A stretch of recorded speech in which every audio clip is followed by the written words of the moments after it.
So let us look at the paper 3 today. If you look into the past 5 or 6 years of UPSC examination, this paper is one of the most scoring papers in general studies of all the papers. On an average, people are getting around 110 marks, 120 marks also. One of our students, he scored 150 marks also in this paper out of 250. So obviously this is a very high scoring. This year again the paper is different from previous years, because whether the questions related to disaster management or economy or internal security, they are not what you call them conventional questions which requires only factual knowledge. So what we can say is that first you require in-depth knowledge of economy, and second, agriculture is very important. Agriculture is in your economy, agriculture is very important topic. And third, if you look at science and technology questions, they are mostly related to what we call practical current related aspects. Fourth, when you look at internal security, again the questions are more based on analysis than on facts. Internal security, the questions are mostly analysis than on facts. And disaster management, they are very specific questions, and very specific, and which are in the news in recent times. Which are in news in recent times. So this is what we can say about the analysis. There are some questions which are completely factual, which you can easily answer also. Let us look at all of the questions one by one. Enumerate the indirect taxes which have been subsumed in the GST in India. Also comment on the revenue implications of GST introduced in India since July 2017. This is very factual question, very straightforward question. What are the indirect taxes that have been integrated into GST after the introduction of GST? You have to talk from the point of view of central government taxes and state government taxes. At the state level, as we keep on saying, the most important revenue for the state government was the state sales tax. That was that had become part of the history with the implementation of GST. Then state VAT also. Then state governments also very good revenue in the form of entertainment tax. Then octroi taxes. These are also that's also. Then at the state level, the purchase tax is also. Then tax on luxurious goods, on gambling, betting. All of them have been part of right now GST.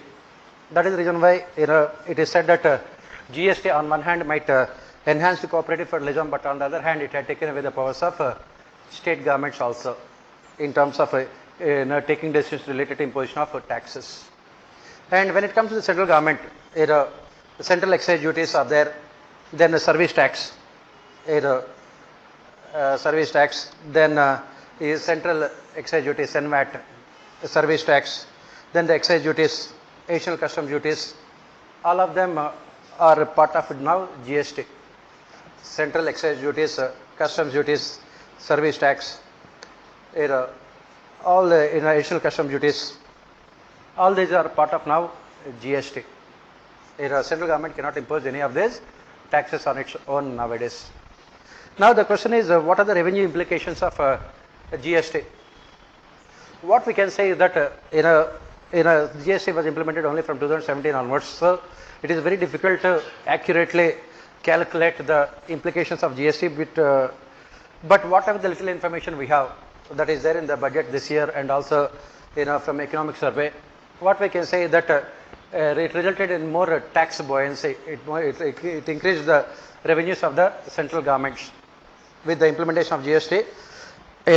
what we can say is that there has been increment in the revenues in up to 12% after the implementation of a GST. That is what you can say that.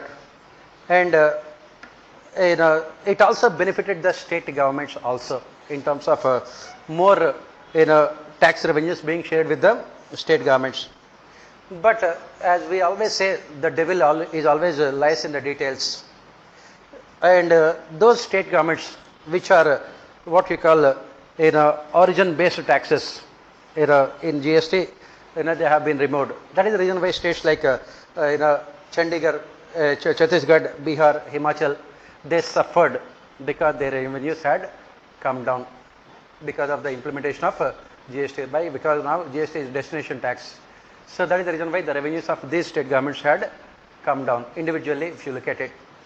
And next thing is that with implementation of GST, another thing that we have to take into consideration is the central government or the is yet to come out with a solution to the problem of this input tax credits.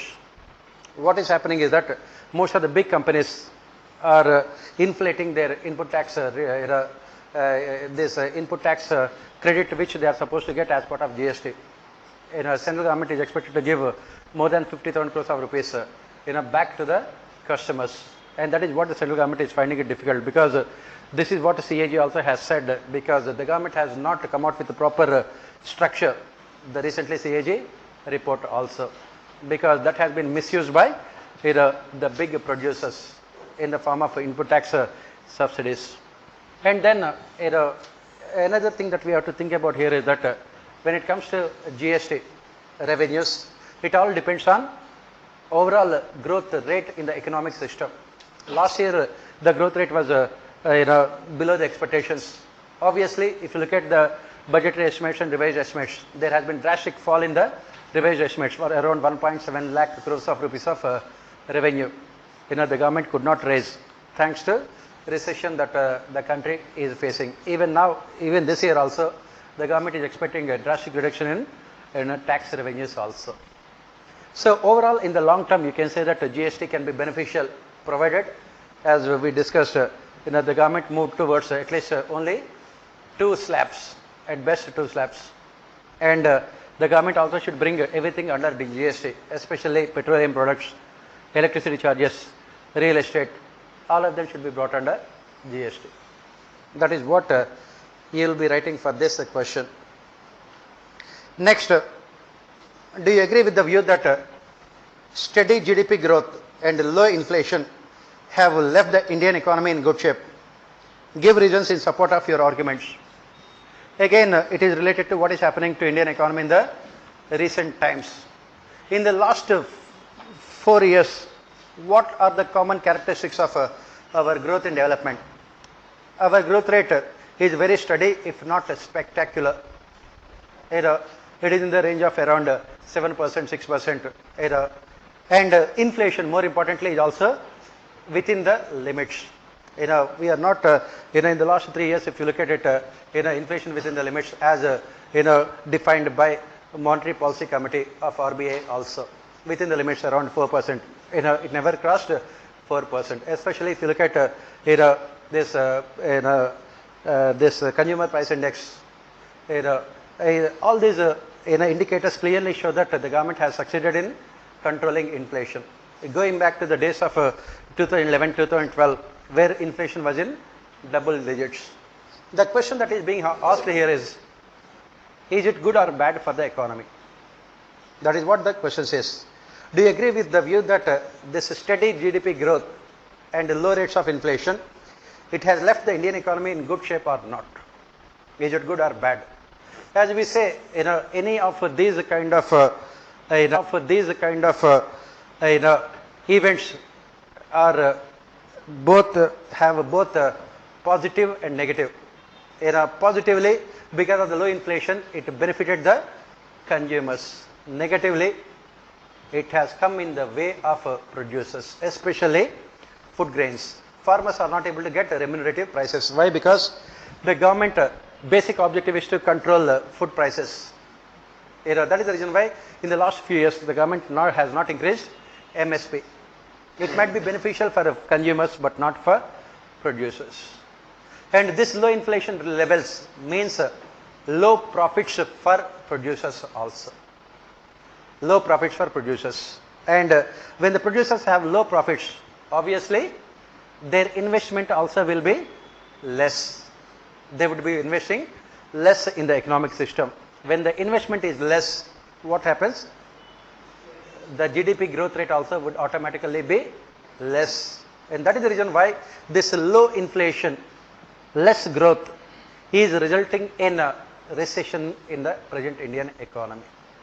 The question says, give reasons in support of your arguments. On the one hand, it has ensured stability and continuity, but India might be falling into this low level of equilibrium, which economic survey talks about, that affects developing countries. Low level of equilibrium. This low growth rate and low inflation can result in low level of equilibrium. Everything is fine, but the growth is not taking place as it is desired. And what happens when the growth rate is not taking place? When there is no economic growth, it impacts from both the demand side and supply side in the economic system. From the demand side, since there is no growth, there is no income in the hands of people. When there is no income in the hands of people, there is no demand for goods and services. From the supply side, since the growth rate is less, producers are having huge amount of inventories. So they will not be producing more. It further takes the economy into recession. That is what the country is facing now. Because in the last few years, the government focused only on controlling inflation. That is the reason why the government has suppressed the prices in an artificial manner, and it imposed a credit squeeze also, because RBI had come out with a PCA, prompt corrective action, wherein RBI has not allowed the banks to lend money unless they reform their balance sheets. It had resulted in a credit squeeze also within the economy. Altogether, all these factors, internal and external, combined together are taking Indian economy into recession. That is the reason why what we have to say is that the government should be a little bit flexible with the inflation targets and focus more on economic growth. The same thing applies to RBI also. At present, the repo rates and reverse repo rates, if you look at the repo rates and reverse repo rates in India and compare them to the Western countries, they are very, very high. In America or Germany or Japan, these real rates of interest are almost either zero or negative. In India, they are still very high. Indian economy is not competitive at the global level because of the high rates of interest. So you have to talk about all these things. Ultimately, you have to say that the government can be flexible with inflation and should focus more on expanding the economic growth with the help of expansionary fiscal and monetary policies. Next, how far is the integrated farming system helpful in sustaining agricultural production? As I said, agriculture is one thing which is very, very important for you from your economy point of view. Out of the 10 questions, they are asking almost 5 questions only from agriculture. And you must know about all the latest developments. For example, this is what MS Swaminathan also talked about. In 2017, MS Swaminathan had come out with this concept of evergreen revolution, wherein he talked about this integrated financial systems. And that has been adopted by United Nations climate change organizations, and everyone, almost all the countries in the world are talking about it, and especially very important for a country like India. So what is this integrated financial farming system that is we are talking about now? In integrated farming system, you talk about 3 important dimensions. One is the economic dimension. Second one is the environmental dimension. Third one is the social dimension. That is why we call it as integrated: environmental, economic and social. From economic point of view, agriculture should be made a profitable profession for farmers. Agriculture should be made a profitable profession for farmers. That is what MS Swaminathan talks about. In fact, the question also asked about Swaminathan. That is what he says. What he says is that agriculture should be made an attractive profession for young people in the country. Those who are in the age group of 18 to 30, They are not taking up agriculture as a profession. Why? Why? Because it is not economically sustainable for them.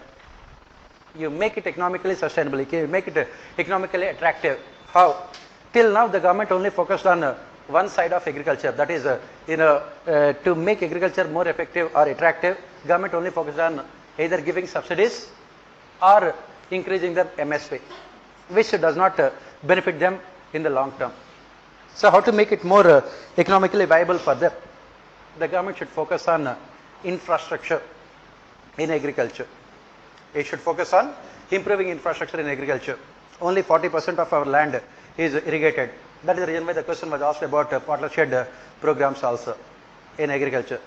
The government should promote dry land agriculture, desert development program, drought prone area development program. These are the programs which the government should focus on.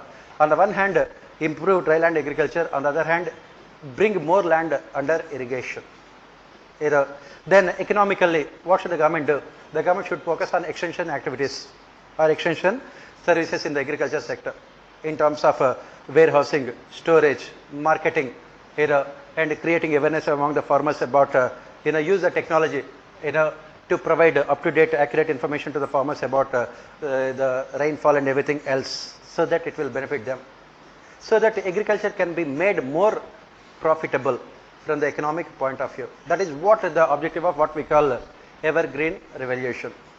Second thing we talked about as part of this is environmental. That is what is called sustainable agriculture. That is the reason why the government is promoting what we call now as zero budget natural farming. Nobody knows what it is, but everyone is talking about it. There is this farmer from Maharashtra who talked about it, and everyone is enthusiastic. Name is not required. Okay.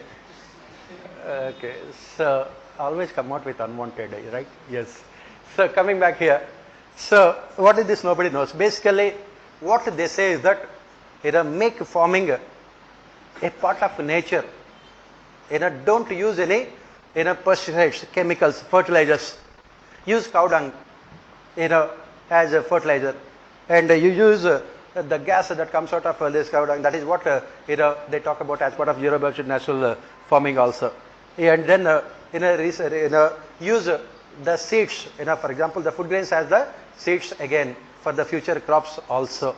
That is what they talk about, environmentally sustainable agriculture. That is what they say. Zero budget. That means you are not spending any money, but zero budget is a myth. It is not a reality, because even in natural farming also you have to spend a lot of money. That's a different thing. That is what from the point of view of environment. Third one is socially. That is what we say as part of integrated farming from the social aspects. That is what Swaminathan talks about. What he says is that we don't require land reforms, we require asset reforms. In villages, we require asset reforms. Let the land be held along with the forest, land, water, everything held by the community themselves. Let the community decide how to use that land, forest and everything else. Not only that, agriculture should not be restricted to only food grains and everything else. You have to include livestock also as part of agriculture. You have to include watershed management also as part of agriculture. You have to include better what you call the insurance for farmers from all kinds of natural calamities as part of agriculture. And then again, as I said, ensure integration. For example, they take the case of self-help groups. Integrate the activities of self-help groups with that of farmers. That is what is called social aspects of integrated farming. Take livestock. Let the self-help groups take care of the livestock, who provide the same to the farmers in terms of maintaining buffaloes and cows and everything else, so that you can bring in all these revolutions together. What you call milk revolution, blue revolution, yellow revolution, all kinds of revolutions should be integrated at the village level. And similarly, protection of forest management also should be given to the communities. That is what is called integrated farming. Include environmental, economic and social aspects. As I said, agriculture should be made attractive profession. For example, at the lowest level, farmers are not able to get better marriage proposals also. Why? Because farming is not an attractive profession nowadays. That is where increase the social status of farmers. That is what we talk about as part of this. Next, elaborate the impact of national watershed project in increasing agricultural production from water stressed areas. Again, as I said, agriculture is going to be the most important topic for your future examinations, because when you are posted, your first posting will be sub collector, mostly working in rural areas. As a sub collector, you must have practical knowledge about the people, activities of people in rural areas. The major profession is agriculture, and that is the reason why you need a good knowledge of geography, economics, agriculture, so that you can put whatever the knowledge into practice. What is this national watershed project? As I said, only 45% of our land is irrigated. Rest of the land is unirrigated and they depend on monsoon for their survival. Most of it is what you call dry land also. That is the reason why from 1970s onwards, the government had come out with watershed development projects. In 1970s, we called them as these programs like DDP, Desert Development Program, then Drought Prone Area Development Program, then Watershed Development Program. In recent days, what did the government do? Government had integrated all these programs into one gigantic scheme. What is called? Pradhan Mantri? Whatever it may be. Kisan? Yes. Our Prime Minister is so fond of Hindi language. So, you go to South India and ask them what is this program. One country, one language. Okay. That is where. So basically the objective is to integrate all these programs and provide what you call proper direction and guidance to farmers in those areas, dry land agriculture. This is the objective. On one hand, you have to tell them how to maximize the utilization of existing water resources. Second one is how to improve their productivity, how to increase their output with the existing resources available to them. Two things, how to maximize the water resource available and how to maximize their productivity with the existing resources also. This is what the program that was initiated. So as I said, the government has come out with so many objectives for this program. PMKSY, it is called Pradhan Mantri. Why Pradhan Mantri? Is Pradhan Mantri Kisan? Okay, forget about it. Let us not go into all the metaphysical questions. Let us look at what are the objectives of this program. Basically, as I said, this program looks at the farmers from the micro level, at the lowest level. So that is the reason why they said that first one is basically to increase farm holdings, the output of farm holdings. Second one is to increase the incomes. Increasing the output is different from increasing the farm incomes also. Output has increased. Does it mean that increasing the improvement in the incomes of the farmers? Need not be. Why? Because that is what we say about agriculture sector in India, farmers. Farmers are always the ultimate, what you call sufferers. Why? Because if there is excess production, they are the ones who suffer because of decline in market prices. If there is a scarcity, again they are the ones who suffer because the government would not let them to sell the product at a higher price. Either way, they are the ones. If there is scarcity, obviously they will be losing. They will be incurring a lot of losses also because the production cost will be very high. That is the reason why the government had come out with this national watershed program. So the government has said that as part of this program, use of information technology, remote sensing, GIS facilities, these are the ones which can be used by the farmers, or the government will help the farmers to find out about the quality of the land or the soil or quality of the soil, what kind of crops that can come up in those areas, and how to go about with their farming activities. This is what we call, all of them are called extension services. The government will provide all this key information to the farmers. And then apart from this, not only it focuses on agriculture, it focuses on other forms of livelihood. For example, whenever there is a scarcity of water in rural areas, it automatically impacts this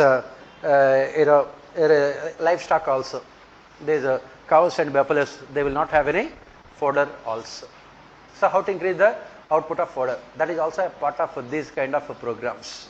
Because at the end of the day, in rural areas, agriculture is still, is using mostly manual techniques. So now, as a part of this, this program is basically what you call, almost 90% funded by the central government, and 10% comes from the state governments. But when you talk about the impact, the question is not about all this program. What is the impact of this program on agriculture production? So you have to talk about the impact from different dimensions. One is changes in the livestock. Second one is changes in the land use pattern. Changes in the land use pattern. Third one is availability of resources for fodder production. Availability of resources for fodder production. Fourth one is agroforestry and bringing more dry lands into farming. Agroforestry and bringing more dry lands into cultivation. What we call them as non-arable lands under cultivation. Bringing more non-arable lands under cultivation. Then next one is in terms of micro irrigation techniques to ensure optimum utilization of water. What are the micro irrigation techniques? What are the micro irrigation? Yes, sprinkler irrigation. Yes, drip irrigation. And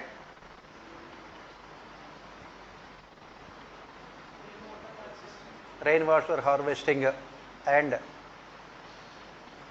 you need, as I said, in-depth practical knowledge of agriculture. And I can definitely say that this is not there in the textbooks. That is what UPSC will be asking. You need to develop interest in agriculture, whether you like it or not. You need very in-depth knowledge of it. Because long time back, I have done these things as part of my post-graduation. Agriculture was my specialization, so I knew a little bit of all these things. Otherwise, normally, in terms of UPSC preparation, you will not be doing these things. You will be reading what is there in the study material, whereas you don't know what exactly is the problem at the ground level. You watch videos, or you read, the papers written by people like Swaminathan, where you will get all the practical knowledge about agriculture, which is what is needed for these kind of questions. Then you are talking about the changes in cultivation of area, changes in cultivation area of major crops.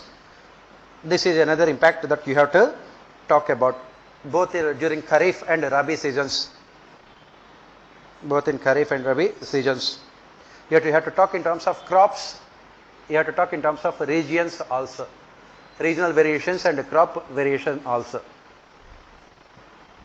And you have to provide statistics about all these things while writing answer to the kind of questions. As I said, on the face of it they look easy, but you need in-depth knowledge. Next, next two questions are about science and technology. In fact, I remember in the test series that we conducted just before the mains, I gave the question directly about Swaminathan only. What is the contribution of Swaminathan only? What is the contribution of Swaminathan to agriculture? We discussed about this agriculture as part of evergreen revolution. Those things very, very important. As I said, please go through the original articles of Swaminathan. Very, very important. That is what his preparation for UPSC examination means. Next, similarly, this Moksha Gundam Vishwesvaraya, recently Normally every year we celebrate his birthday as? Yes. What is his contribution? What are those canals? Where? When? How? The construction of canals, 2 words. You have to write 150 words. What about remaining 148 words? That is what we say. You need specific knowledge. Mysore, okay. What did he do in Mysore?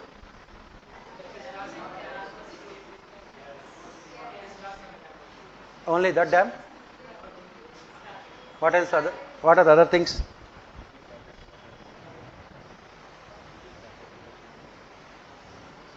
Find out. That is what is the preparation. Always say that. And if you look at all these things, what is common to all these questions? There is no study material for any of these questions, right? Or for that matter, what are the study material you have is absolutely useless, right? Again, that is what I say. You have to go in depth. Identify the topics in agriculture.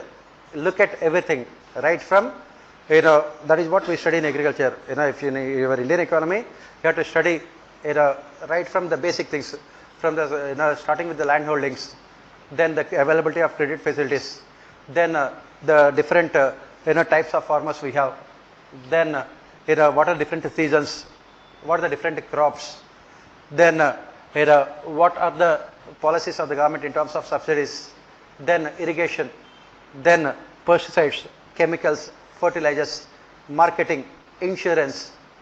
If you read about all those things, automatically you will answer all the questions about agriculture. But again, when I said reading about those things, going in depth into all those things. Studying from the point of view of an average Indian farmer who lives in the poorest of the villages in India. Think from his point of view and come out with solutions. That is what UPSC is also asking as part of these questions. Next, as I said, the next 2 questions are science and technology. Again, what is India's plans to have its own space station, how it will benefit our space program. Again, this is in the news in recent times. Again, I will expect you to write more specific answers. Why India wants to have its own space station. As I said, science and technology we will not be discussing. Let us go to other questions. Coastal sand mining, whether legal or illegal, poses one of the biggest threats to our environment. Analyze the impact of sand mining along the Indian coast, citing specific examples. So now, how to answer these kind of questions. First of all, why sand mining is taking place in such a rapid manner in India in recent times. Whether it is legal or illegal, why? Why? Because one of the consequences of liberalization is huge amount of increase in the incomes of people. When their incomes increase, they look for basic needs. What are the basic needs? Roti, kapda or makan. Right? Once the first 2 are fulfilled, they look for the third one. That is the reason why since liberalization, we have seen huge amount of increase in construction activity all over the country. Huge amount of increase in construction activity. Added to that, the government comes out with crazy programs, housing for all. By 2022, you have to construct millions of houses, and you require raw material. What is the most important raw material? One is cement, and second one is sand. And what is the ratio, cement and sand? How many of you are into construction, activities? Because this is what part-time activities, Let me find out about your practical knowledge of life. 1:4. That means 1 bag of cement and 4 bags of no. Okay, let us not, by answering these questions, we are revealing our spectacular ignorance only. So, pardon? 1:6. If not 4 is 6. Huh? It varies between 4 to 6. 5. Okay, let us not. Let us accept the fact that we require huge amount of sand. Of course, most of it is there in our brain only, so we have to explore that. Mining should be done from our brain itself. So coming back here, so this construction activity has resulted in huge amount of demand for sand. And why this thing had become very significant, because for the first time in India in 2017, something happened, a drastic thing happened. What is it? For the first time we have imported sand from foreign countries. Can you imagine importing sand from foreign countries? One ship load full, ship load of sand had come to the shores of Bay of Bengal. For the first, pardon?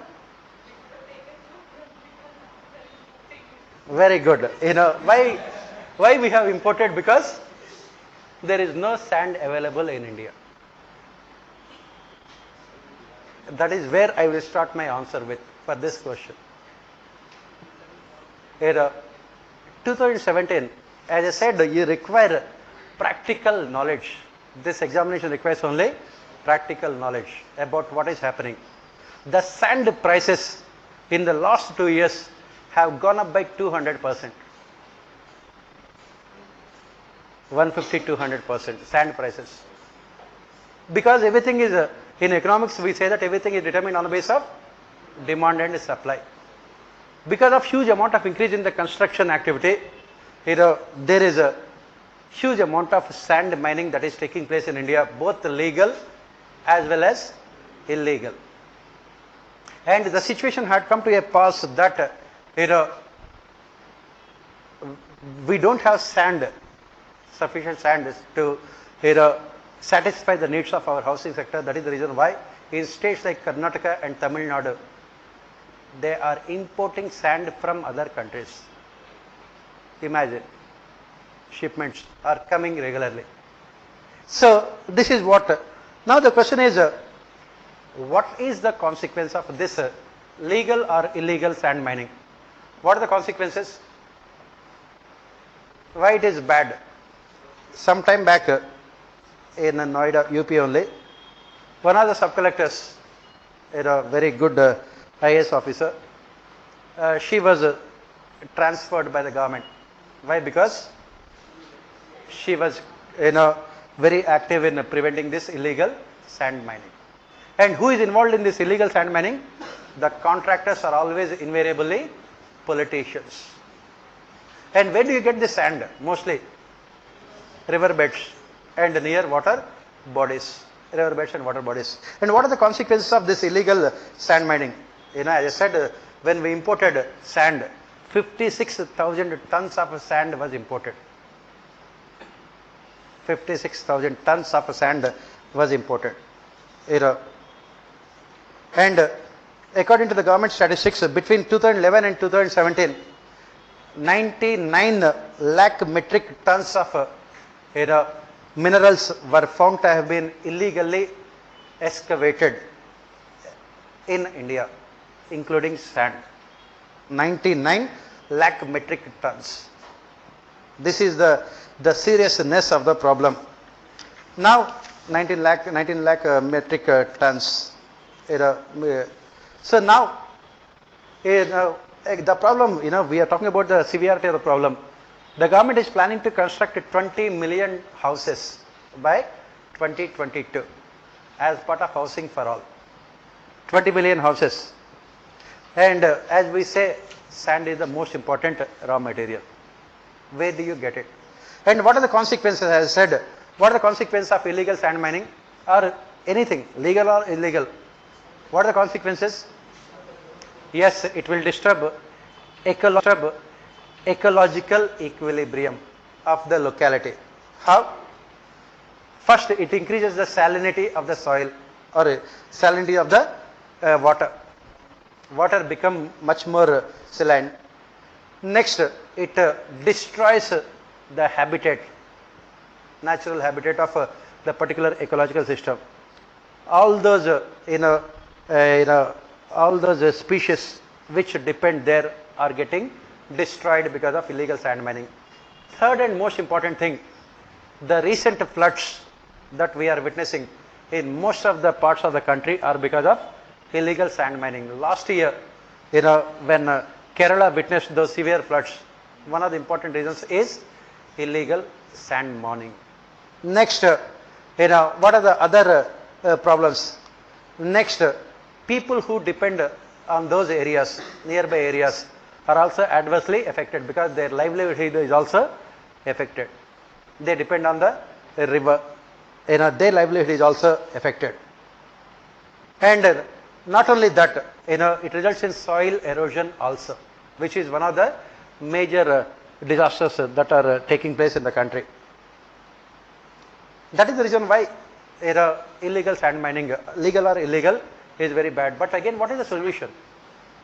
Most of the state governments have come out with strict laws to prevent illegal sand mining. Now you will be mining the sand legally, but it is causing a huge amount of damage to ecological systems. What is the solution? If you have to construct 20 million houses, it requires sand. Did we develop any technology where you can construct house without sand and cement? It can be done with the 3D technology. Right? That is where. So obviously there is no solution. Unfortunately, there is no solution. Is there any solution?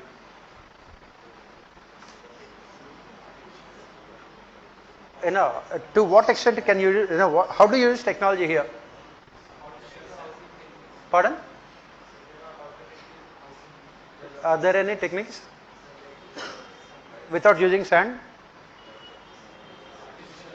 Yes? Yes? I don't know. Anyone from civil engineering, they can tell me. Any alternative techniques? You can use Fevicol.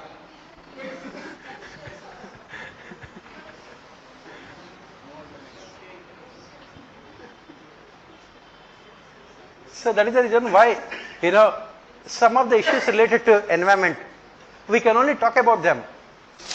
We cannot find any solutions. Obviously, the immediate need is to take care of the basic needs of people. The immediate concern is to take care of the needs of basic needs of people. Housing is a part of basic needs of people. You have to provide houses. The government has the moral responsibility to provide housing facilities to every person. For that you have to construct houses. For that you require sand.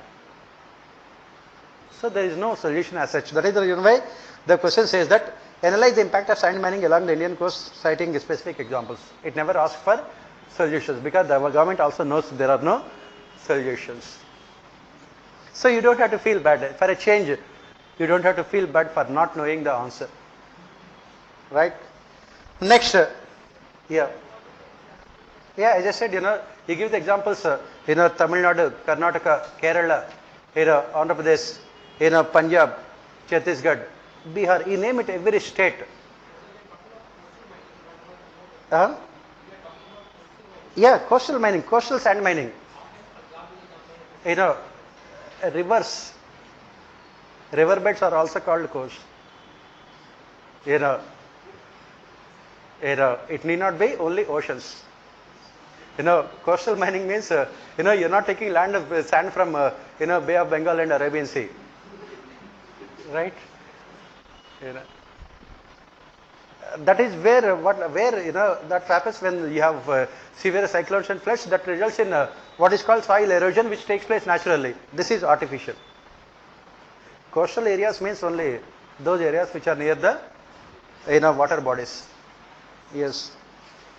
Vulnerability is an essential element for defining disasters impacts and its threat to the people. How and in what ways can vulnerability to disasters be characterized? Discuss different types of vulnerability with reference to disasters.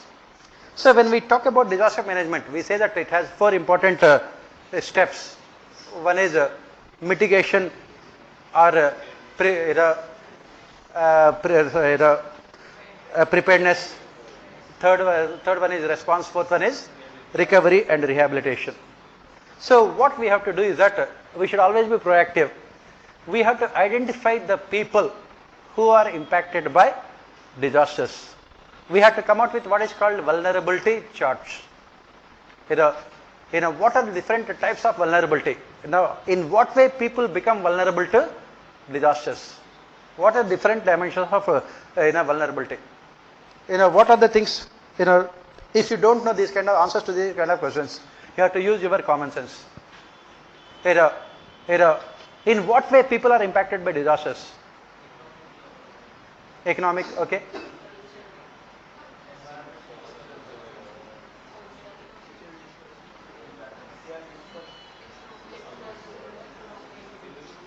Yeah, I just said the common sense. Okay, so let us not talk about those things. So let us see what is this. First one is a physical vulnerability. Physical vulnerability. What do you mean by physical vulnerability?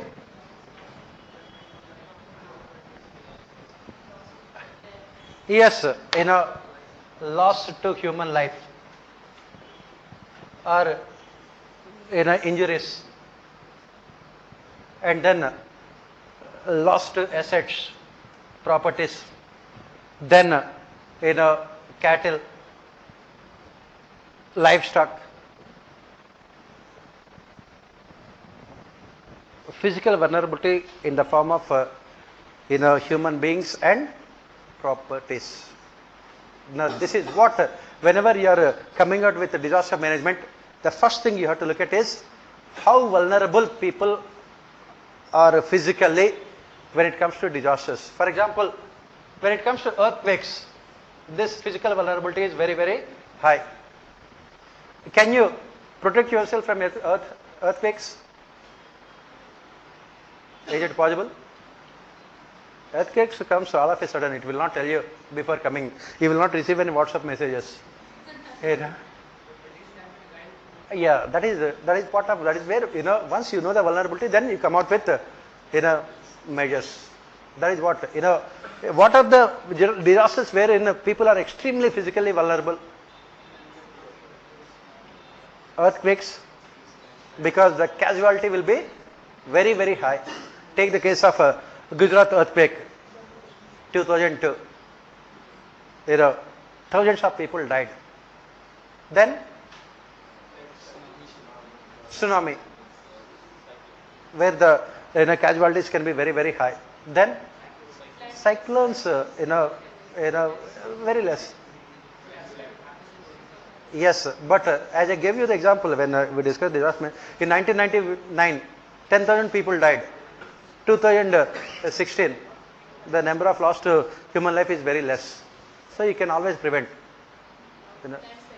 So that is the reason why, whenever you are talking about disasters, first evaluate the disaster in terms of vulnerability, physical vulnerability, wherein it becomes difficult for people to protect themselves when the disaster strikes. And whenever these earthquakes takes place, most of the time they take place during the night time, midnights, when people are sleeping peacefully. They can sleep peacefully forever. Okay. That is what happens most of the time. That is when people are extremely physically vulnerable. As part of disaster management preparation strategy, you have to look at the first one is the physical vulnerability. Second one is economic vulnerability, as all of you talked about. Economic vulnerability, wherein you are talking about economic costs of disaster in terms of damage to infrastructure, in terms of damage to livelihood, in terms of damage to crop. For example, in case of floods, this agriculture output, and in terms of damage to various people. Most of them they depend on this on their livelihood. Economic vulnerability. Third, economic vulnerability.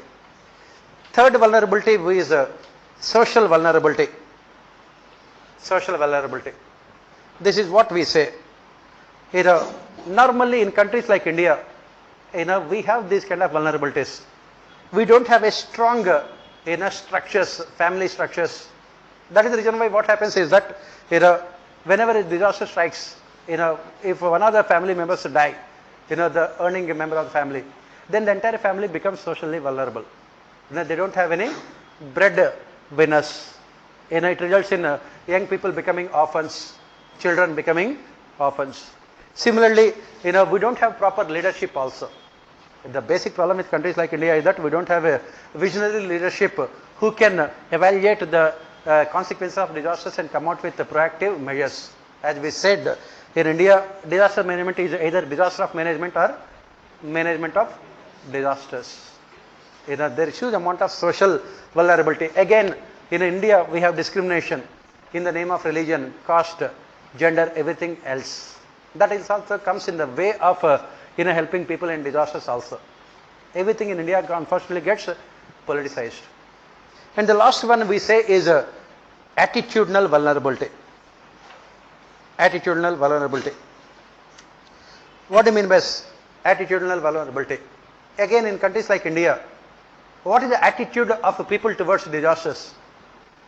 As we discussed, we have fatalistic attitude towards disasters. We think that it is part of our fate. Whenever any disaster strikes, it is part of our fate. God is forcing us to pay the price for the crimes that we are committing. As Mahatma Gandhi has said, when earthquakes took place in Bihar, thousands of people died. He said that God was punishing Biharis because Bihar was practicing untouchability.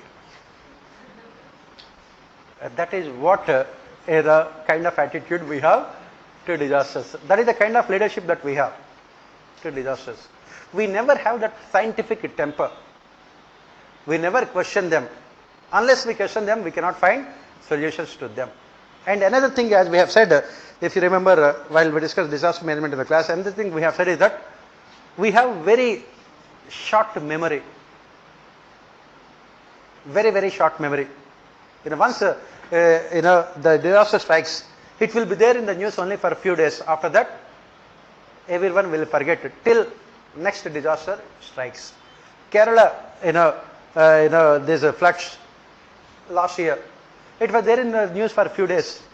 After that, everyone had forgotten again. This year, it is there in the news only because there are again floods. Attitudinal vulnerabilities. That is what the question talks about. Again, as you can see here, disaster management, the focus is more on theoretical and analytical aspects. And that is the reason why I said that you must read a second ERC report on crisis management for this topic. Second ERC report on crisis management, also what we call it as disaster management, where you will find all this information, theoretical and analytical aspects. Next, come to the next question. The banning of Jamaat-e-Islami in Jammu and Kashmir brought into focus the role of overground workers in assisting terrorist organizations. Examine the role played by OGWs in assisting terrorist organizations in insurgency affected areas. Discuss measures to neutralize them influence of OGWs. So when we talk about terrorism, when we talk about the fight against terrorism, this is part of your internal security. When you talk about the fight against terrorism, we say that it should be done from three different perspectives. First one is, you have to look into this cross-border terrorism, especially in a country like India. We are talking about only India.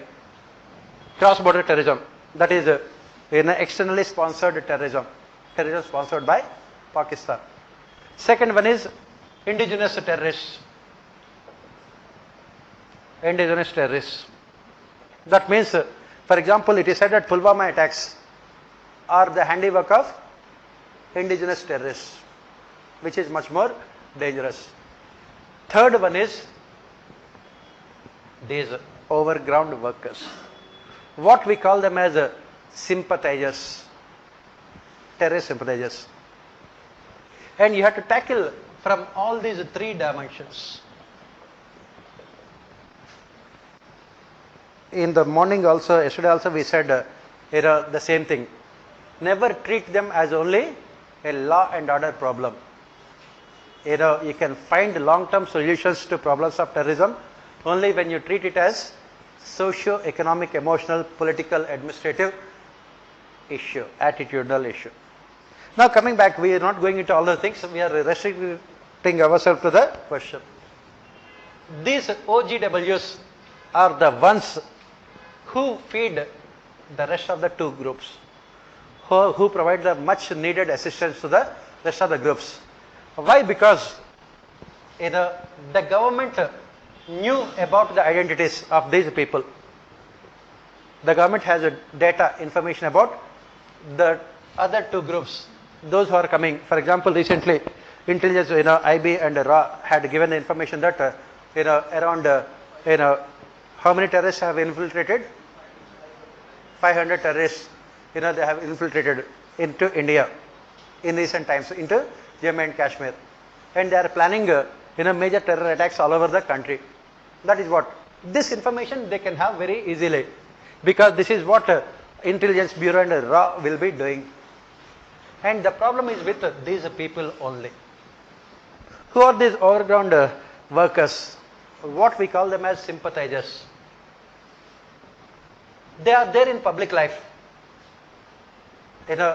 Your nearby Kirana shop owner, he is the sympathizer. What do? They do different things. First of all, they influence neutral citizens. That means you are neither in favor of the government nor in favor of the terrorists, terror organizations. You are neutral. They influence the ideas and ideology of these neutral people, convert them into the ideology of the terrorists.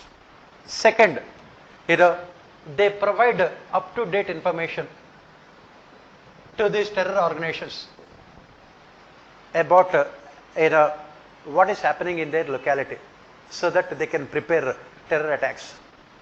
Information is very, very important. They act as what is called feeder channels. They get information from them and they also provide information.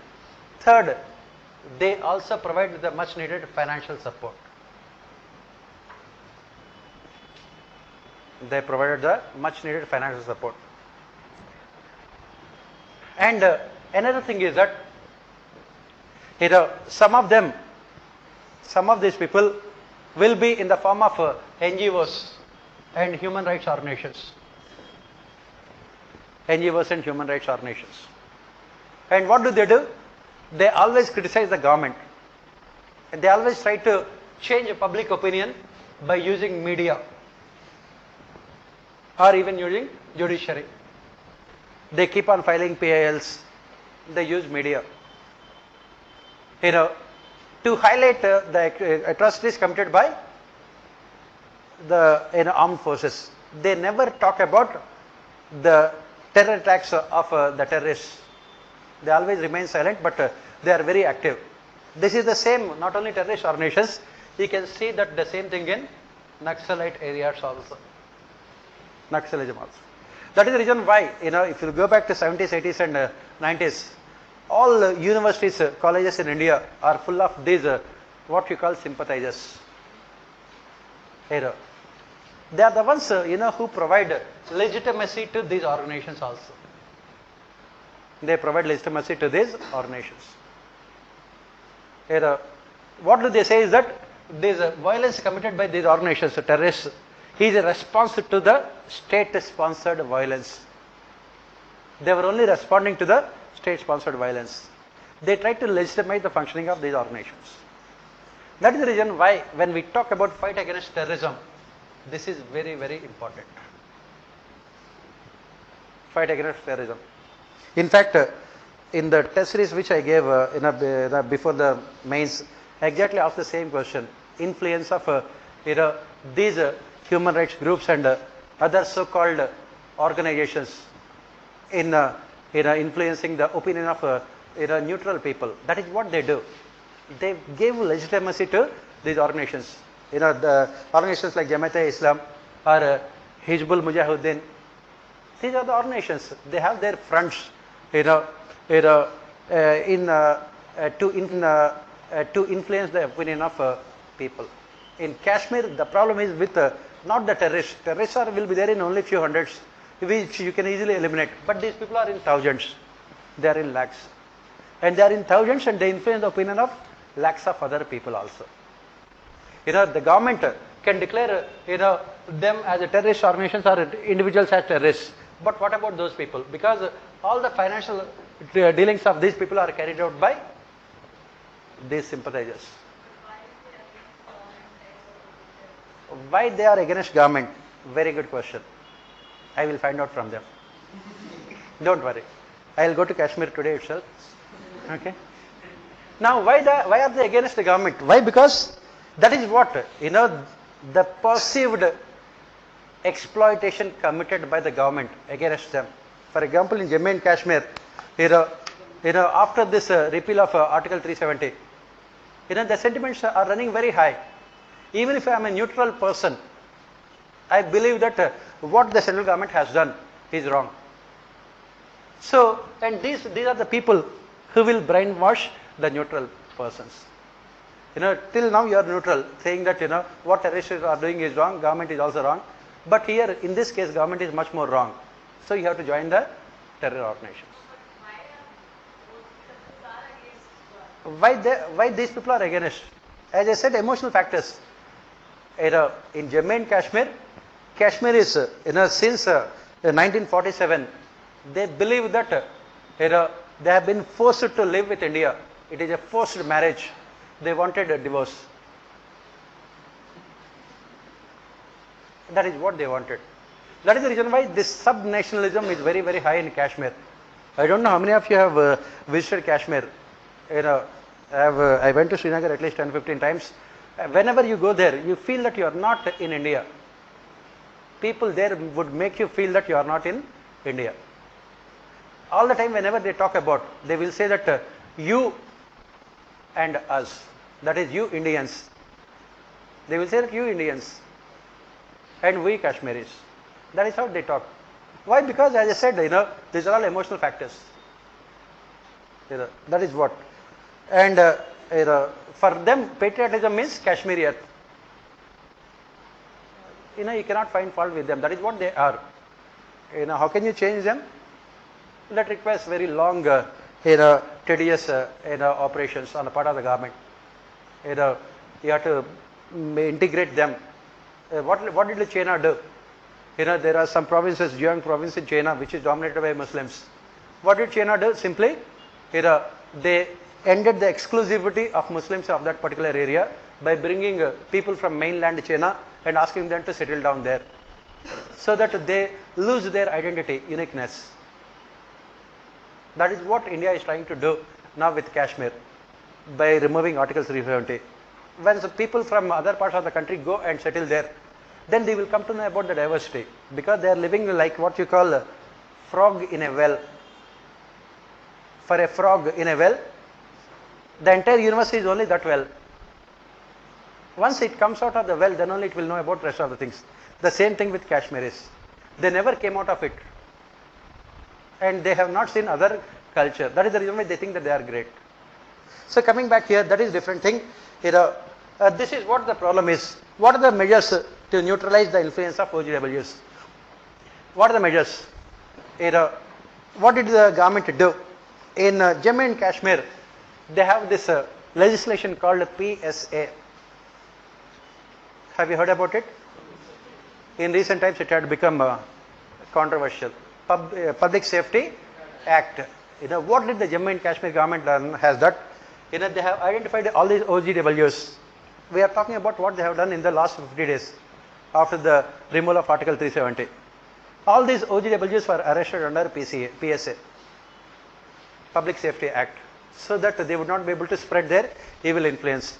And the government seized their financial bank accounts also, because finances are the lifeblood of any organization, whether it is a government or terrorist organization.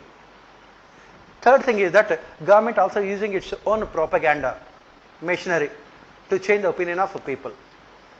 In Jammu and Kashmir, silently, that is what the government is doing now, central government is doing now in Jammu and Kashmir. That is the reason why you can say Ajit Doval going there, regularly staying there and talking to the people, to helping them. That is the reason why the government has said that it is going on a massive recruitment drive to provide employment to Kashmiri youth. And then the government is trying to break this nexus between OGWs and terror organizations. Government is infiltrating these terror organizations to find out about the OGWs, overground workers, so that the government can ensure preventive arrest also, preventive detention also of these people. And of course, the Kashmir government has also given more powers to the police forces. Obviously, you need to give more powers to the police forces. Not only the police, but also to the army. That is what the government is doing now.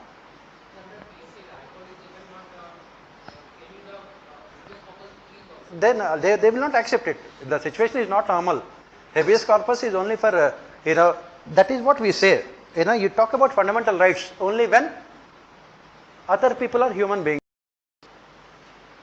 You are a terrorist and cannot say that I must have fundamental rights, right? Habeas corpus and all the other writs which we talk about, they are only for law-abiding citizens.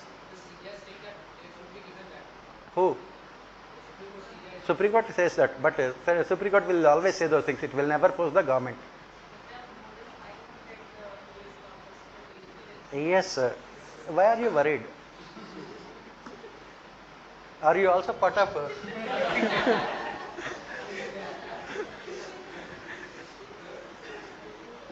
We will have doubts, right? Legitimate doubts. Pardon? I did not get you. Yeah, Hurriyat Conference, all of them. As I said, all those organizations in the garb of human rights and NGOs. That is what we say.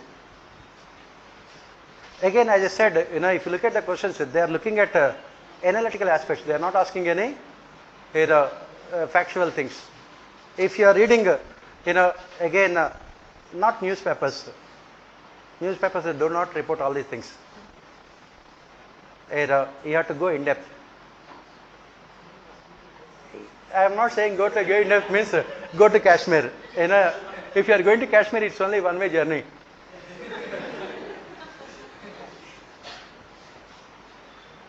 Right. Next, what you have to do is that for these kind of things, there are think tanks in the country.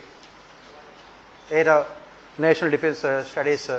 They are the ones who write beautiful articles about all these things. For your internal security, you have to read the articles written by these think tanks, NGOs. Yes, I know. Indian Defense Studies, that also. There are hundreds of them. You have to read those things. And not, as I keep on saying, and then of course, you will find about them in Ministry of Home Affairs annual report. Around 300 pages, 400 pages will be there. There you will find all this information. That is what is preparation for this examination, whether you like it or not. That is what is preparation. Next, it is argued that the strategy of inclusive growth is intended to meet the objectives of inclusiveness and sustainability together. Comment on this statement. As we discussed yesterday, we said that the questions are common to both polity, governance and economy. So the question says that inclusive growth. This inclusive growth for the first time talked about by the 12th Planning Commission. Even though 12th Planning Commission was not there, it had come out with a draft report, 12th plan, wherein the first time it talked about inclusive and equitable growth.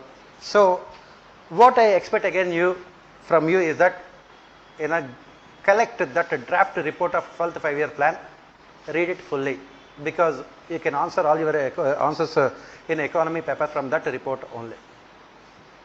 Beautifully they talked about all the aspects of inclusive and equitable growth. So what do we say about it? As the question says, the strategy of inclusive growth is intended to meet the objectives of inclusiveness and sustainability together. Inclusiveness and sustainability.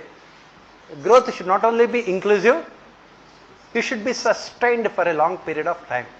Sustainability from the point of view of economic growth, from the point of view of environment also. The question is how this can be done. What are the strategies? What can be done? As we have discussed yesterday, we are repeating all the points.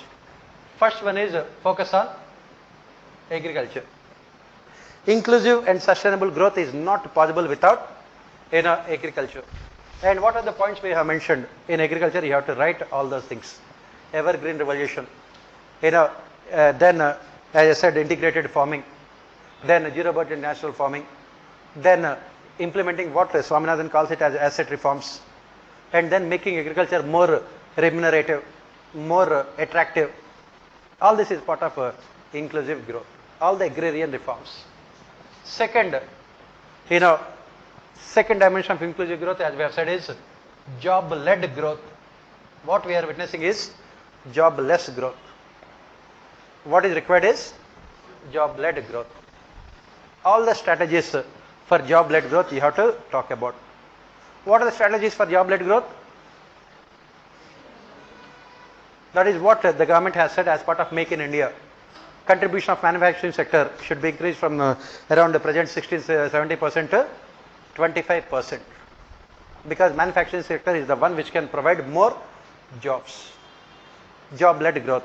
Tourism sector is one which can provide more jobs. And the government should also promote entrepreneurship, self-employment. That is what we say. Next, third dimension of inclusive growth, balanced regional development. That is what we say. Balanced regional development means the economic growth that had taken place since liberalization had only resulted in what you call the creation of islands of prosperity in an ocean of poverty. Very few regions, very few states are developed at the cost of the rest of the country. You must ensure. How can you ensure balanced regional development? By focusing on physical and social infrastructure. Another dimension of inclusive growth. By focusing on physical and social infrastructure. When do the investment come to your state? Only when there is physical and social infrastructure. Next dimension of this one, social development. Social development means focusing more on socially backward sections of society, scheduled castes, scheduled tribes, OBCs, minorities and women. There the government had come out with so many programs also. All those things you have to talk about. Next, another dimension is sustainable development, environment, protecting the ecological systems. This is another dimension. That is the reason why we say that green budgeting should be made mandatory. Green budgeting. That is the reason why we talk about ESA, environmental and social impact assessment for big projects. This is what another dimension. Next,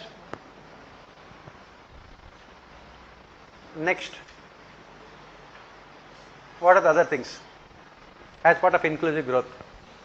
Reforms in health and education. Reforms in health and education.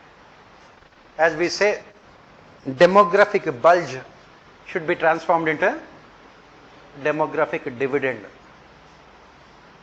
Reforms in health and education. As we have discussed in that essay topic also, artificial intelligence. What is the ultimate solution to artificial intelligence? As we have discussed, radically transform our education system. If you remember, yes, all those things you have to write as part of inclusive growth. Next, what are the other dimensions of inclusive growth? Political dimension, collaborative federalism, proper coordination between union, state and local self-governments. Political dimension. Inclusive growth is not possible unless there is a proper coordination between them. This is what we say. You have to write about all of them. And again, Exactly the same question I gave in our test series also, economy this year before the mains. I said what are the challenges faced related to inclusive growth in the age of globalization. Because you can, as I said, we can easily predict the questions. In the UPSC examination mains, the easiest thing is predicting the questions. The difficult thing is closing our eyes. We always close our eyes to what is happening in and around us. Because if you look at the present economy, that is a major problem, major challenge, how to ensure inclusive and sustainable development. Obviously, that is what the question that UPSC will keep on asking almost on a regular basis. Next, the public expenditure management is a challenge to the government of India in the context of budget making during the post-liberalization period. Clarify it. This is what we study as part of budgetary reforms. When we talk about budgetary reforms, in the post-liberalization phase, we talk about reforms on the revenue side and on the expenditure side. On the revenue side, we talked about tax revenues, non-tax revenues, and we have implemented so many reforms. We have replaced all the indirect taxes with the GST. We have expanded our tax base, income tax also. All the revenue reforms we have implemented, but the problem is related to expenditure. The problems are always related to expenditure. We have not been able to reduce our expenditure, in spite of the fact that in 2003 we passed FRBM Act to discipline ourselves in terms of expenditure as part of budget formulation. By 2009, we said that we will reduce our fiscal deficit to 3% of GDP and revenue deficit to 0%. 2019, you know where we are. From 2009 to 2019, our GDP has more than doubled. Our GDP has more than doubled. Every 5 years, you can see doubling of your GDP. So when the Prime Minister says that by 2024, our GDP should be $5 trillion, it will be taking place naturally. It is not because of Prime Minister directed, commanded, controlled. It will take place because in the previous 5 years, our GDP has doubled. It takes almost 5-6 years for the GDP, especially for developing countries to double. In spite of the fact that our GDP has more than doubled, we are not able to reduce the deficit. We are not able to realize the targets. So, what is the reason why? That is what the question is. The public expenditure management is a challenge to the government in India in the context of budget making during the post-liberalization period. On the one hand, there is huge amount of increment in the revenues of the government in the post-liberalization period. What are the major revenues that the government has got in the post-liberalization period, which they were not there in the pre-liberalization period? Revenues.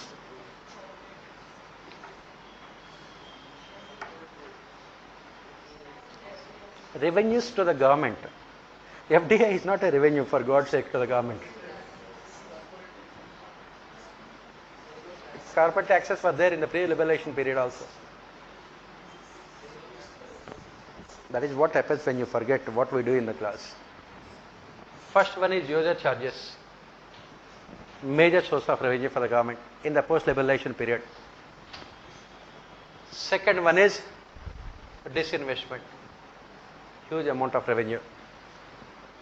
Third one is sale of natural resources, spectrum, land, mining.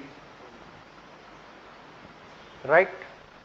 These are the major sources of revenue for the government in the post-liberalization period, which the government did not have during the pre-liberalization period. In spite of the fact that the government has a huge amount of what you call windfall gains.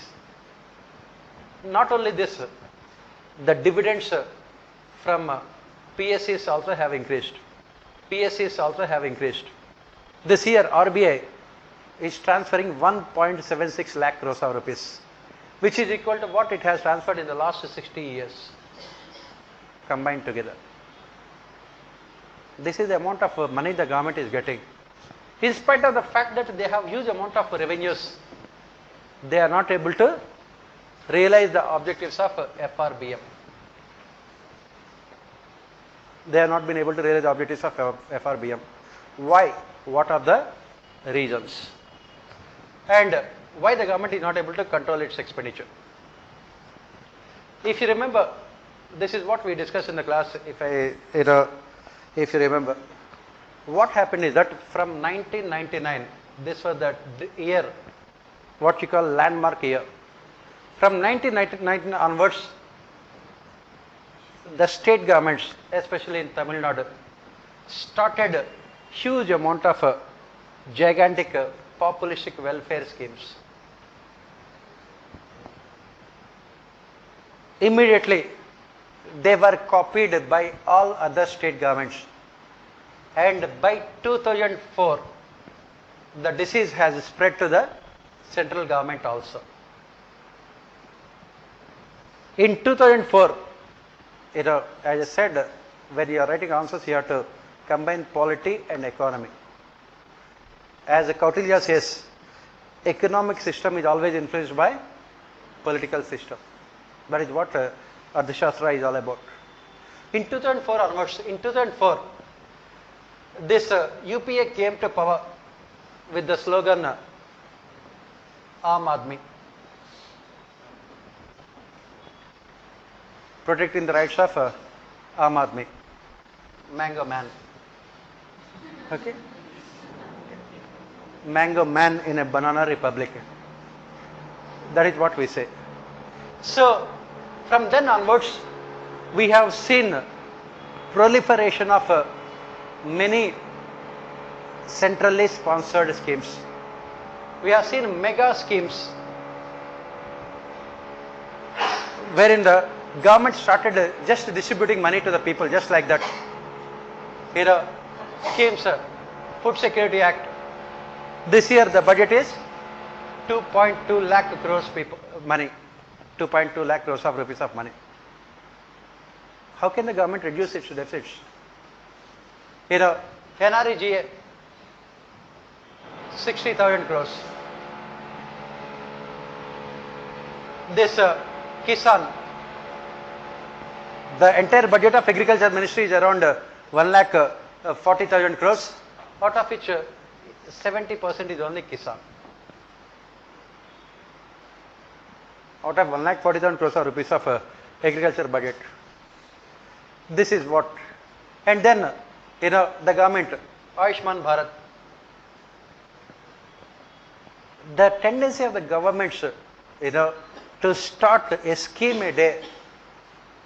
As I said, our Prime Minister cannot sleep unless he comes out with one scheme per day. And where do you get the money? That is where the problem. Expenditure reforms. We have so many commissions and committees that talked about reducing the expenditure and reducing the receipts. Niti Aayog also has said that the number of centrally sponsored schemes should not be more than 10. We have, according to Niti Aayog itself, 2,000 schemes at this point of time, which are running. That is where the problem.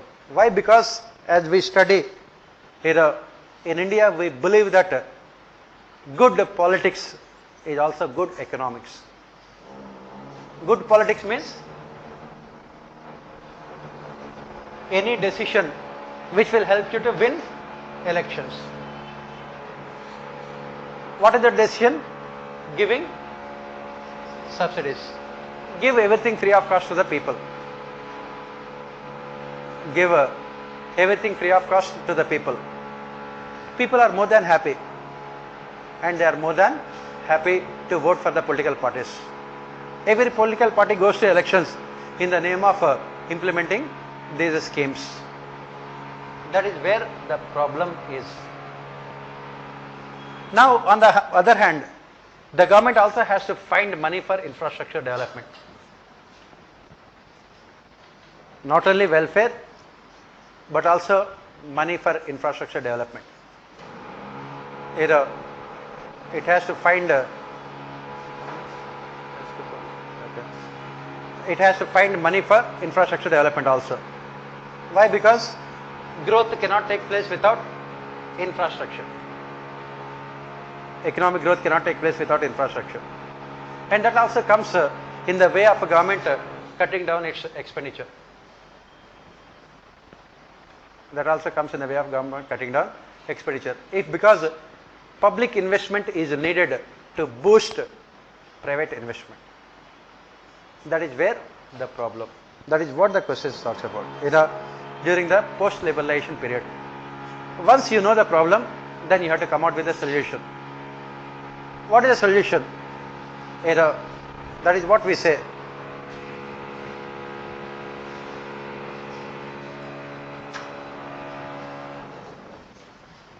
The solution is that only solution, the government must maintain utmost fiscal discipline. How? By reducing unproductive subsidies, unproductive wasteful subsidies. For example, the government is spending 2.2 lakh crores of rupees every year on food subsidies. In this year's budget, 80,000 crores of rupees are spent on fertilizer subsidies. How much of it is reaching the poorest of the poor people? The government has to do proper evaluation. According to Niti Aayog itself, every year out of this 2.2 lakh crores of rupees, at least 80 to 90,000 crores of rupees are either wasted or goes into corruption. PDS reforms, which we talk about next question. And then out of this 80,000 crores of rupees spent on fertilizer subsidies, farmers get directly only 14,000 crores of rupees. All these statistics you have to write. What happens to the remaining amount? 66,000 crores of rupees will go into the hands of inefficient, corrupt public and private sector enterprises because of the completely lopsided remunerative system we have for these fertilizer companies. You have to write all those things. Violating answers. Similarly, take the programs like NREGA or Sarv Shiksha Abhiyan or Ayushman Bharat or Kisan scheme. They are politically popular without resulting in desired outcomes. The government must have the necessary political will to take what you call hard decisions. Political will to take hard decisions. On the one hand, the government must cut down the expenditure. On the other hand, it must look for increase in revenues. As you study in this year's budget also, what is the proportion of a capital expenditure in the overall budget? Only what is the percentage? Capital expenditure 12%. Remaining 89%, 88% is only revenue expenditure. It must cut down the revenue expenditure. You have to write about all these reforms. Next, come to the next question. What are the reformative steps taken by the government to make food grain distribution system more effective? What are the steps? When you talk about the food grain system, a distribution system more effective, you have to talk from different stages. First one is procurement of food grains. Second one is storage of food grains. Third one is transportation of food grains. And the fourth one is distribution of food grains to the beneficiaries.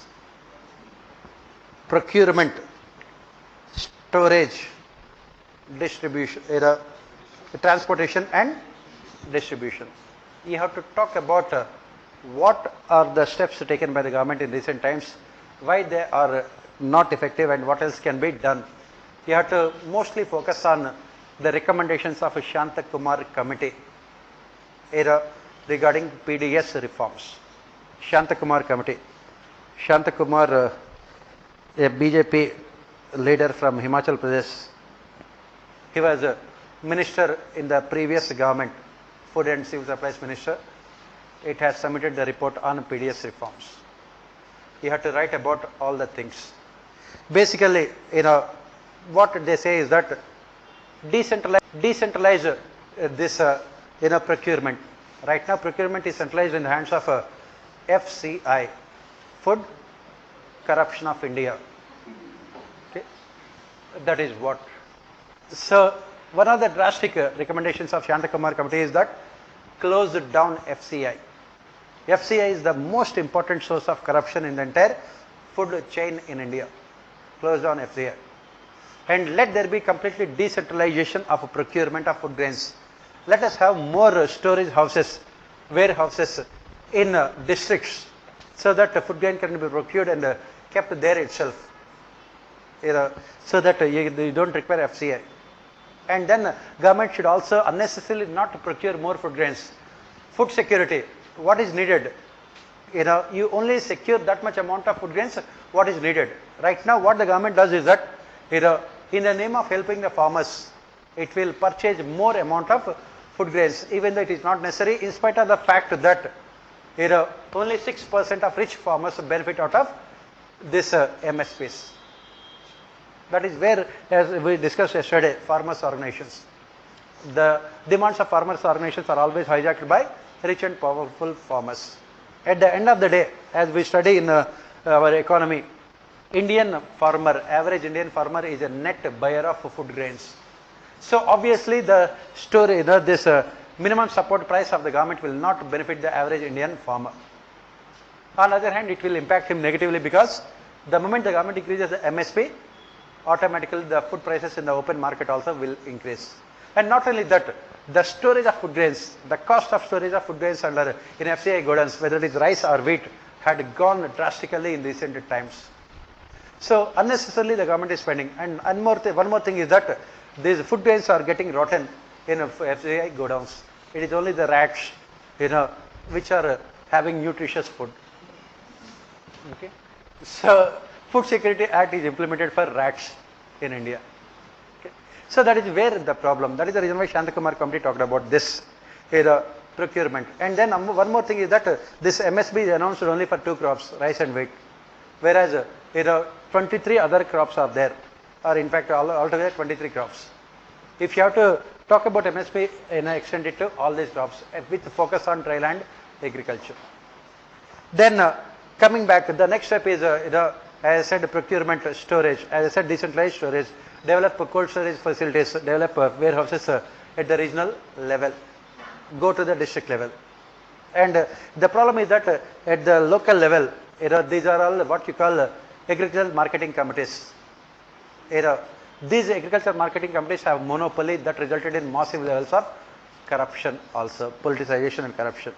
That is the reason why, again, Shantakumar committee talks about reforms in the marketing also, in the functioning of agricultural marketing committees, the question that was asked last year in your economy. Then come to the other aspect, transportation. As I said, maximum amount of corruption in PDS takes place in transportation, when the food grains are transported from the godowns, FCI godowns, to the PDS shops, as we discussed yesterday, just now. And the last one is identification of beneficiaries. Mostly what happens is that, that is the reason why recently the government is talking about this one, one nation and one card. Okay, whatever the ration card you have, what happens is that most of the workers are migrants. So they have their, these ration cards in their hometown, but they will be working in some other states. Obviously, they will not be able to make use of the PDS system. That is the reason why the government is talking about this one nation, one card, so that you can withdraw food grains, you can take food grains from any other state, any other facility also. Next, another recommendation that is made is food coupons. And another recommendation is this DBT, direct benefits transfer. Instead of giving them food grains, give them cash, let them, so that you can overcome all these problems. 2.2 lakh crores of rupees, huge amount of money. That is why we talk about PDF reforms. Recently, what are the reforms that the government introduced? The government introduced this linking ration cards to Aadhaar. The government has said that it had found out more than 9 crore fake ration cards were removed when the government linked this Aadhaar to ration cards. Yesterday or day before yesterday, the minister has said that the government saved 1.4 lakh crores of rupees in subsidies when the subsidies are linked to Aadhaar. But where is that money, we don't know. If you have saved 1.4 lakh crores of rupees, it should be reflected in the budget, right? Yes? Your expenditure should have come down by that much. But the subsidy amount is going up every year. So you take these things with a pinch of salt, but you have to write in the examination that all these measures are proving to be successful in promoting corruption. Sorry, reducing corruption. That is what you have to write. Next, elaborate on the policy taken by the government to meet challenges in food processing sector. So what are the problems in food processing sector in India? Again, these are all very straightforward questions. Some of the questions are very easy, straightforward. What are the problems in food processing sector in India? The potential is very high. Why? Because only 10% of fruits or vegetables we are using for food processing. In countries like USA, UK or other countries, utilization is almost 100%. And obviously the first problem is utilization of the grains or the output that we have. Only 10% of it comes to the market, and especially because of other problems. What are the other problems? First one is storage. If you look at the fruits or vegetables, food processing means what are the things you are talking about? Value addition. I know. What are the important services as part of food processing?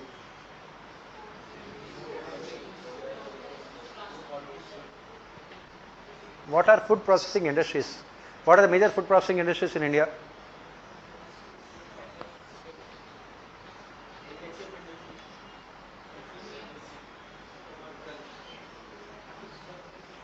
Common sense, you need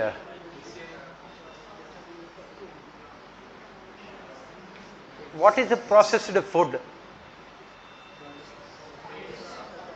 Pardon? What are they? What are the examples? Yes, potatoes, you can eat it like that. Others, the chips you eat almost on not daily basis, secondly basis, every second. Next, milk, it is processed into different forms. Ice creams, then curd. What? Now you know all these things. I don't have to tell you about all these things. Then fruits, fruit juices. Yes. Then what are the other things? My God, these are the things which are part of kindergarten also.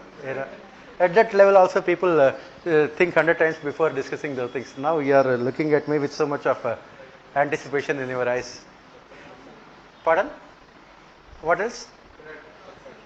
Groceries. Groceries is, packaging is done, not processing. Packaging is done. Ketchup, yes. Very good. Yeah, poultry, yes. And then meat, fish, all these products, they're processed. Some of them are, I'm a vegetarian, so I don't know about all these things. So you know all the things. Do you eat fish just like that? I don't know. Or will you eat raw meat? Processed, all these burgers and all the things. That is what is processing. Right? Anyway, why are you forcing me to talk about all the things? So coming back here. So what are the problems in India? That is what the problem. How to ensure the link between from to for. Linking between from to for.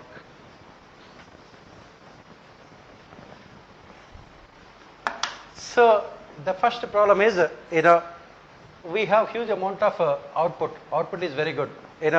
India is number one in terms of milk production, in terms of vegetables, in terms of most of the fruits. India is number one. Second one is storage. In food processing, the second problem is storage. We don't have enough cold storage facilities. Third one is transportation. Third one is transportation. Fourth one is we don't have a good number of processing units also. What we call, the government recently came out with mega food parks, right? Then fifth one is standards, quality standard. In India still we have only this quality is checked manually. We don't have automated machines to check the quality. That is the reason why we are not able to export also. Next, sixth one is infrastructure is not present. We are talking about infrastructure from the point of view of the processing units. They don't have the machines, they don't have the skilled manpower also. These are all the problems. And then in 2017, the government had come out with a policy for food processing sector. And you have to talk about what are the major parts of, major components of the policy of the government and how this policy has helped the government to overcome the problems here. So what is the policy? The government had come out with a policy of what is called mega food parks. Pardon? Yes, it is part of the scheme PM, whatever it may be, because every day our Prime Minister comes out with a one scheme, but you have to write all those schemes. I don't have to mention them because I am not writing the examination, but you have to write about the scheme. As part of the scheme, the government had come out with solutions to all these problems. At present, how many mega food parks are there?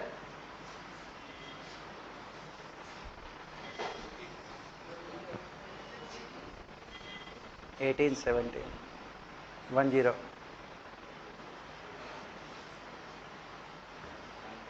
Anyway, find out about all these things. This is this is the template of your answer. The scheme had provided solutions to all these problems. The first and foremost objective is to increase the total volume of a food processing sector. The potential. At present it is very, very less. I think the government's objective is to increase it to by 2020 almost $300 billion, something like that. I don't exactly remember the figures. You can find out those things. Then the government has said that they wanted to have at least 400 mega food parks all over the country in the future. Then the government is focusing on cold storage facilities, improving cold storage and warehousing facilities. It is also focusing on, as part of the scheme only, which we are talking about, transportation facilities, to connect farmers to producers. And how this connection can be done? Producers will come out with their own demands for farmers, depending on what the market behavior, and they will provide financial assistance to farmers also to cultivate those crops. They will also provide farmers with the necessary technology, so that it will be beneficial for everyone. In the dairy sector, especially in the milk. Similarly, the government is also giving a lot of incentives to food processing industry in terms of tax reductions and tax debates and everything else. And then in terms of, as I said, the government is encouraging this food processing industry to shift towards what is called automated quality mechanisms, which is the norm in Western countries. Why? Because why we are not able to export? For the simple reason that we are not able to meet their norms. That is the reason why you have to improve the standards also. And finally, as I said, the focus is more on infrastructure. You have to talk about all these things, and in spite of all these things, you have to say that more needs to be done at the ground level. That is what you have to write. Next, how can this one, the next two questions are, I think three questions are related to science and technology only. How is the government of India protecting traditional knowledge of medicine from patenting by pharmaceutical companies? This is again is a application oriented question only. In patenting, what kind of patenting that we have? There are two types of patenting: product patents and process patenting. Do you know all these things? That is what you have to answer from this question point of view onwards. You have to talk about copyrights, patents, trademarks, everything else. I don't know much, but that is what I think. We have this Ayush Ministry is also there, I think. But I don't know the answer for this question, so I am not hazarding any kind of guess here. Next, process patents. I will not be teaching technology, science and technology, even if you force me. Okay. Yes. How can biotechnology improve the living standards of farmers? Again, it is related to technology. As I said, in science and technology, all the questions are related to application day-to-day aspects. Very, very important. You know about biotechnology, DNA fingerprinting technology and biotechnology, gene technology and all these kind of things. But how will it benefit the farmers? That is what. What are you talking about here? GM crops, BT cotton, BT brinjal. Yes, all those things. Right now there are so many challenges. Again, as I said, practical aspects. For example, take the case of BT cotton. When it was implemented initially, it provided excellent results. The output of cotton had gone up like anything. But at the same time, it is infested with so many viruses and so many pests also. Pest control has not been that present technology had resulted in more problems for the farmers. That is the reason why if you look at the farmers in those areas where cotton is produced, they have almost left this BT cotton also. That is the reason why there is so much of concern about BT brinjal also. On the one hand, this Science and Technology Ministry and the research organizations are strongly advocating, but the government is very cautious about this BT brinjal and other genetically modified crops also, GMCs. Whether they might be benefiting the farmers initially, but in the long term, they are causing huge amount of negative effects in the form of this output not being able to have any kind of resistance from new kinds of diseases, new kinds of viruses. Pest management and pest control has become very, very difficult. Again, as I said, whatever this I know is only from practical point of view at the ground level, but you have to link it to technology. Then define the concept of carrying capacity of an ecosystem as relevant to an environment. Explain how understanding this concept is vital while planning for sustainable development of a region. This is again part of science and technology or environment, both have combined together. But again, as I said, I want you to find answers to these kind of questions. But you can even write answers, but you must write what you call technical answers for this kind of question, little bit technical. You require knowledge of geography, ecology, environment and society for writing these kind of answers, and you must combine all of them. That is very, very important. Integrated. Next, disaster preparedness is the first step in any disaster management process. Explain how hazard zonation mapping will help in disaster mitigation in the cases of landslides. As we say, one of the important natural disasters is landslides, and that is where you talk about disaster preparedness. What is this this hazard zonation mapping? What do you do as part of this hazard zonation mapping? Where do these landslides take place? Very good. That much information more than enough. That much information is more than enough. Okay.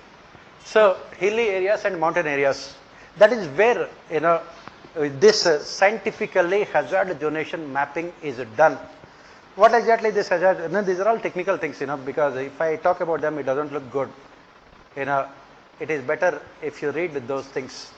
But again, I suggest that you please go through second year's report on crisis management, data management. They talked about all these things. very well. I can talk about these things, but since I am not qualified to talk about these things because you require a little bit knowledge of geography and science and technology. When I talk about these things, it looks only a peripheral thing. I cannot go in depth into those things. So that is the reason why I expect you to do those things. But again, as I said, I can give you the source.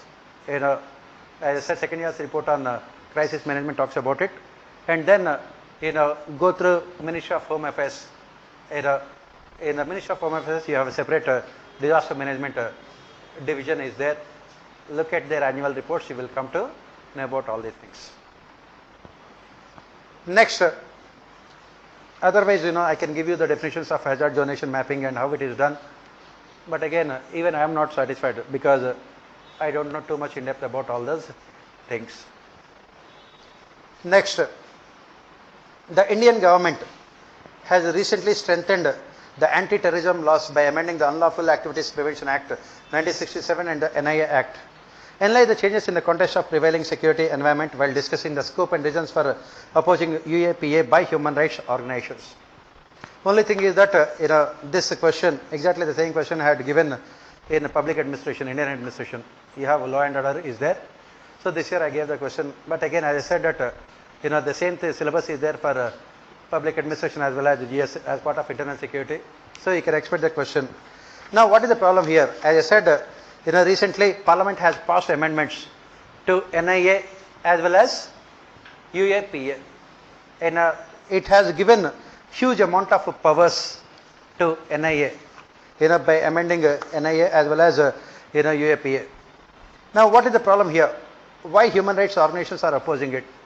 First of all, the government can get now to declare any person as a terrorist. Earlier,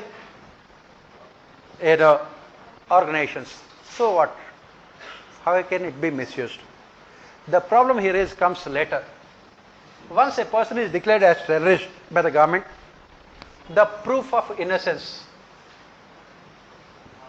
the burden of innocence lies on his shoulders.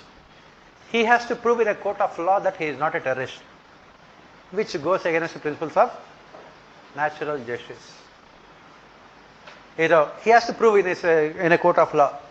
And again the problem comes up here. What the government has done is that once a person is declared as terrorist, this entire process of proving himself innocent will be done in tribunals, not in ordinary courts. Special tribunals that have been set up. And the problem with it is that these tribunals are filled with mostly judicial officers or bureaucracy who are mostly in favor of the government. They do not follow what is called due process of law. They do not follow due process of law. In fact, when I gave this question in Indian administration era, on that day there was beautiful article in Hindu about how this UAPA can be misused by the government. You have to read the newspapers, you will get all this information. And that is the reason why human rights organizations have said that it can convert the country into what is called a police state, wherein the government is treating all its people with a lot of suspicion. It gives extraordinary powers. And under this legislation, a person can be arrested and kept in prison for any length of time without any inquiry. For any length of time without any inquiry. Next, the government can seize the property, attach the property of the person. He does not have any grievance redressal mechanism. If he has to recover his property again, for that he must prove that he is innocent. He must prove that he is innocent. And whereas the government can arrest this person only on the basis of suspicion, there will not be any concrete proof also. Whereas in case of previously, when you have to declare an organization as a terror organization, the government has to prove in a court of law with sufficient evidence that this organization is a terrorist organization. And when it comes to these kind of things, You cannot be declared as a terrorist organization because you made some kind of comments against, in your organization you made some kind of comments against the government. You question the sovereignty of the government. There has to be, concrete proof at the ground level in terms of, killing people, in terms of providing money to terrorist organizations, in terms of inciting people. That concrete proof should be there, then only the organization can be declared as terrorist organizations. Now under the change of law, any person can be declared as a terrorist merely on the basis of suspicion. Merely on the basis of suspicion. Any person can be arrested, can be declared as terrorist. That is where human rights organizations in the country are criticizing. It converts India into a police state. That is where the problem is. And Articles 22 and 14 are violated. What is Article 22 and what is Article 14? Article 22 talks about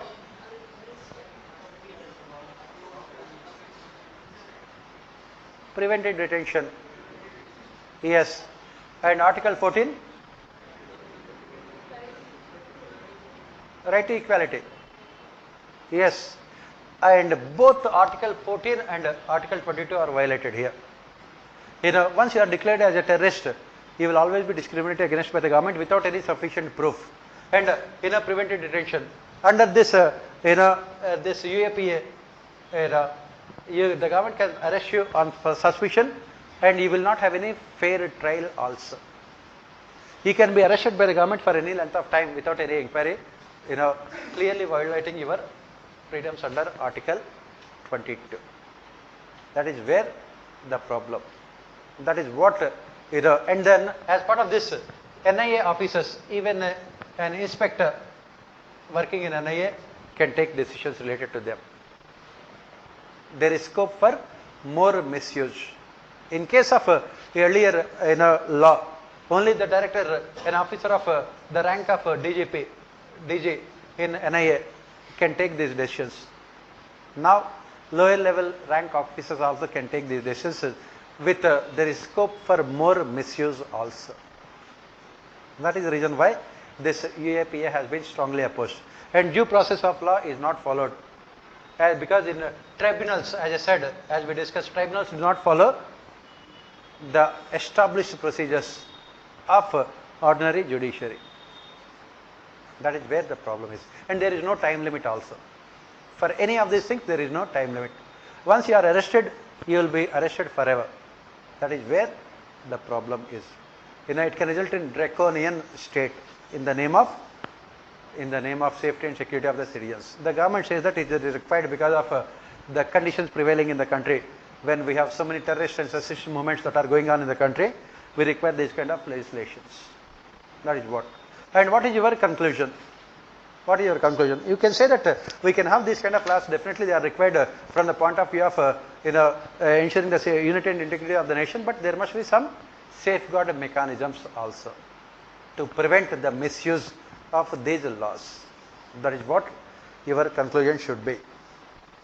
Next, cross-border movement of insurgents is only one of the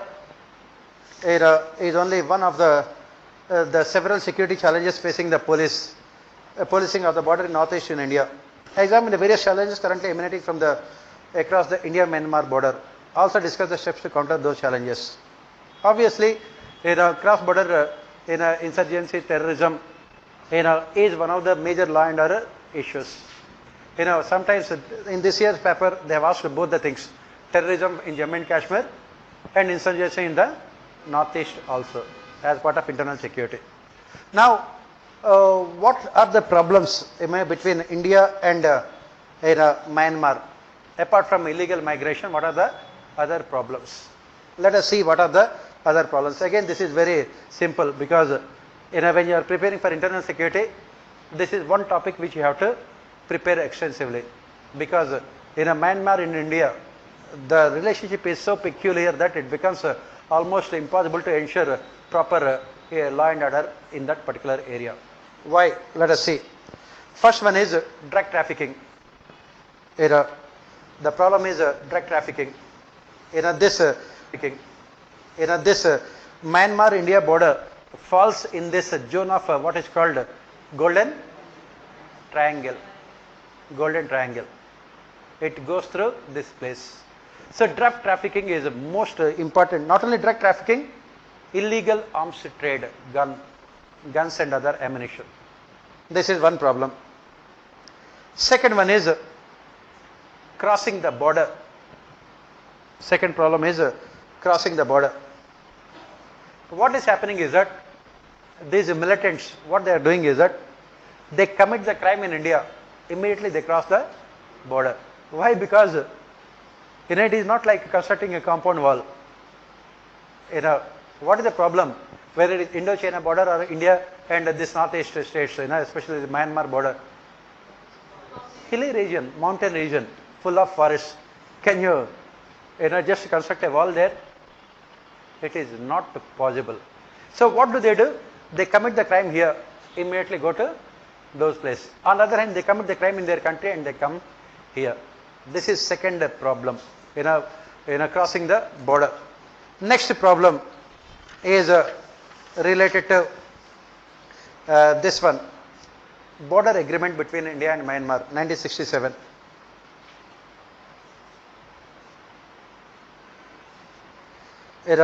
The same, the kind of problem as we have said with China also.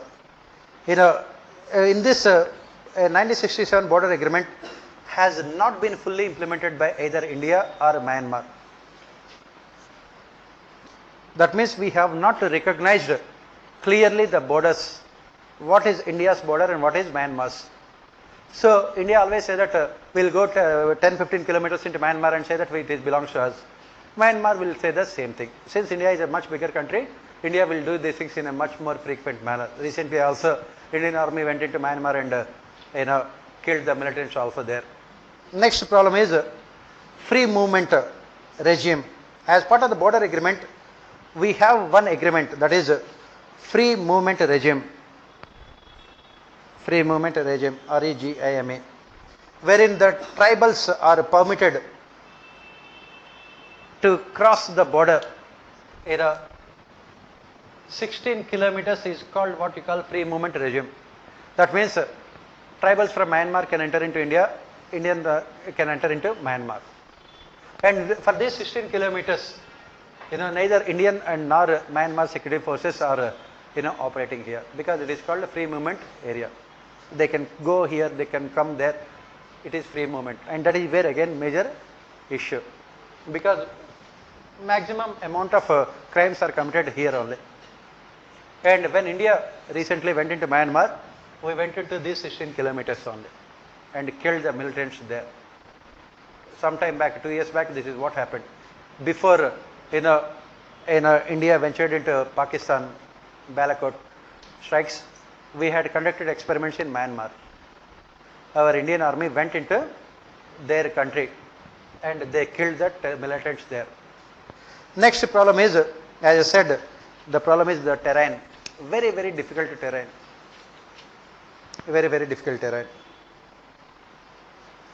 So, in those places there are neither transportation nor communication facilities. Neither transportation nor communication facilities, which comes in the way of a better border management. This is another problem. And another problem is, major issue is that the government does not give importance. Indian government does not give much importance to border protection, Indo-Myanmar border. We are not that much concerned. All our security forces are there on the side of Pakistan or China, but Myanmar, we take it lightly. Let the tribals come here and go there. How does it really matter? Bangladesh, we are more worried, but Myanmar, we take it lightly. That is where the problem is. Government does not pay serious attention. So what are the solutions? Obviously, you take the problems and reverse them, you will get the solutions. Who is responsible for maintenance of borders? Assam Rifles. Assam Rifles are responsible for maintenance of border. I thought that all of you will say BSF only. Indo-Myanmar border is the responsibility of Assam Rifles. Assam Rifles, Central Police Organizations. Pardon? It is a part of? It is a part of C. Okay, fine. Assam Rifles are, responsible for maintaining this border. The problem is that the government, has not, provided the necessary ammunition or, machinery to Assam Rifles. They did not modernize the functioning of these Assam Rifles. That is where the problem is. Second thing, as we have said, is that the government simply did not pay any attention, lack of attention on the part of the government.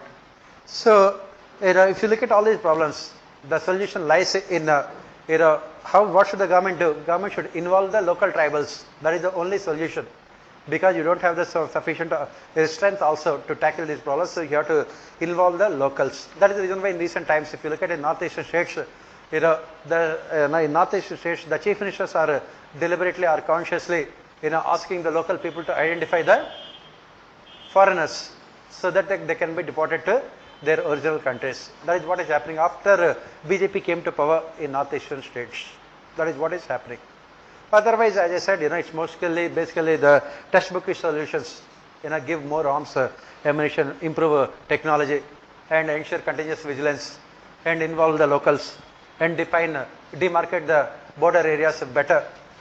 All these kind of the solution that which you can talk about.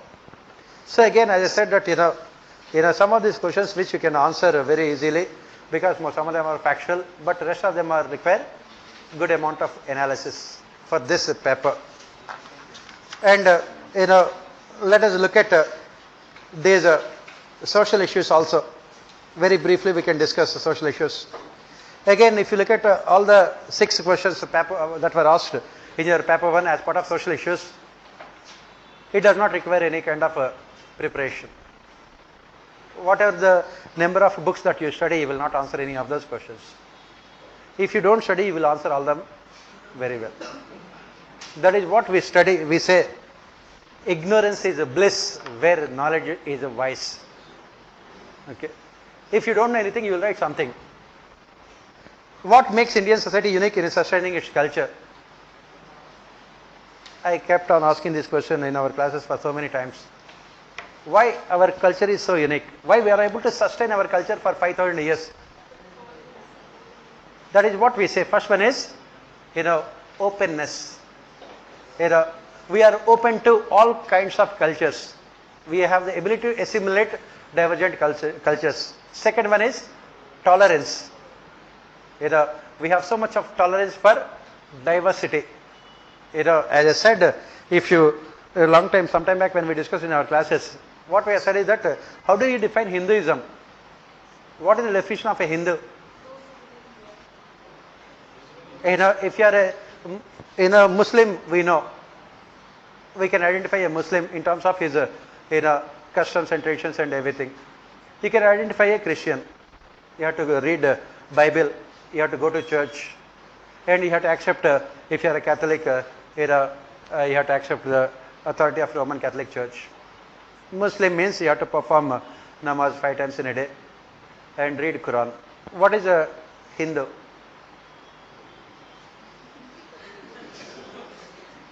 Who is a Hindu? How can you destroy something which is not there? That is the reason why Indian culture survived for 5,000 years. There is no restriction on our culture. In Hinduism, you are called a Hindu if you believe in God. Whoever may be the God. If you believe in Jesus Christ, you are called a Hindu because Jesus Christ is also God. If you believe in Allah, you are called a Hindu because Allah is also God. And if you believe in yourself and think that you are God, you are also a Hindu. That is where the problem. How can you destroy something which is not there? That is the next important reason we say is flexibility. There is so much of flexibility that is there in our culture that helps us in sustaining our culture for longer periods of time. Next one is, as I said, diversity. Openness, transparency, flexibility, diversity. These are the things which helped us to sustain. And in recent times, we are losing some of these traits. That is resulting in what we call intolerance in our societies also. Hinduism is becoming like other religions. In Hinduism, there is no question of any conversion. Why? Because you are a Hindu. Whether you like it or not. Whether you like it or not, you are a Hindu. If you are a Christian, you are a Hindu. If you are a Muslim, you are a Hindu. If you are a Buddhist, you are a Hindu. On the other hand, if you say that I am God, then also you are a Hindu only. So where is the question of conversion here? In recent times, RSS and all these organizations, what they are doing, they have a lot of free time. In India, the problem is that people have a lot of free time. So they are doing in this conversion, reconversion, reconversion. In Christianity, there is baptism by fire. You stand in front of fire and you say that, I have become a Christian, converted Christians. In Hinduism also, what RSS people are doing is that, they are, all those people who have, turned into Christianity and they want to come back. The purification ceremony is held in front of the fire, sacred fire, and they are given sacred thread also, so that they become a Dvija, twice born in Hinduism, so that they become part of forward caste also. All these kind of stupid, nonsensical things are done. That is the reason why our culture is facing threat now. Next, empowering women is the key to control population growth. Obviously, that is what we say. Why till now we have not been able to reduce our population? Till now, population control focused only on measures aimed at male population only.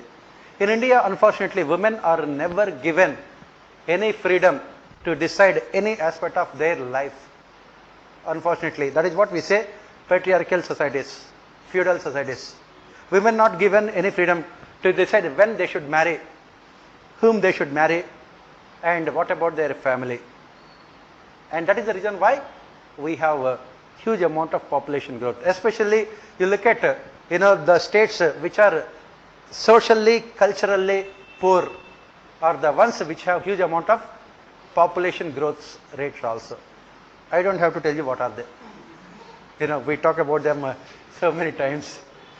That on the other hand, look at the states where women are empowered. Kerala, population growth rate is almost 0%, stagnant.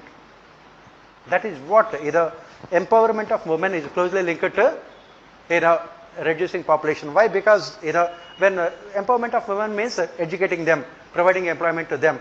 With education, employment and everything else, the marriage age also increases. Then fertility rates also will come down. And also, once they are economically empowered, they can take decisions related to their family also. Obviously, women are more attached to their families. That is the reason why they want better education, health and everything for their children. They know that if they have more number of children, they would not be able to do those things. That is the reason why they prefer only small families also.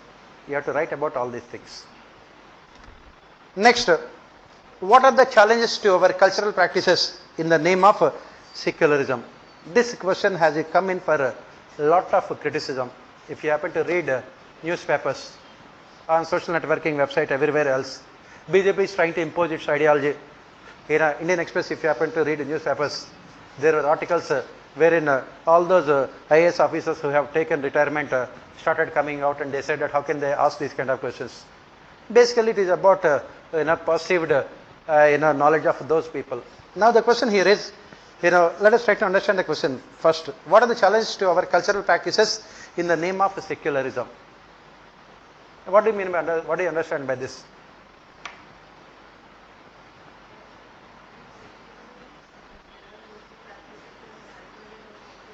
Yesterday we discussed about one thing, India and France.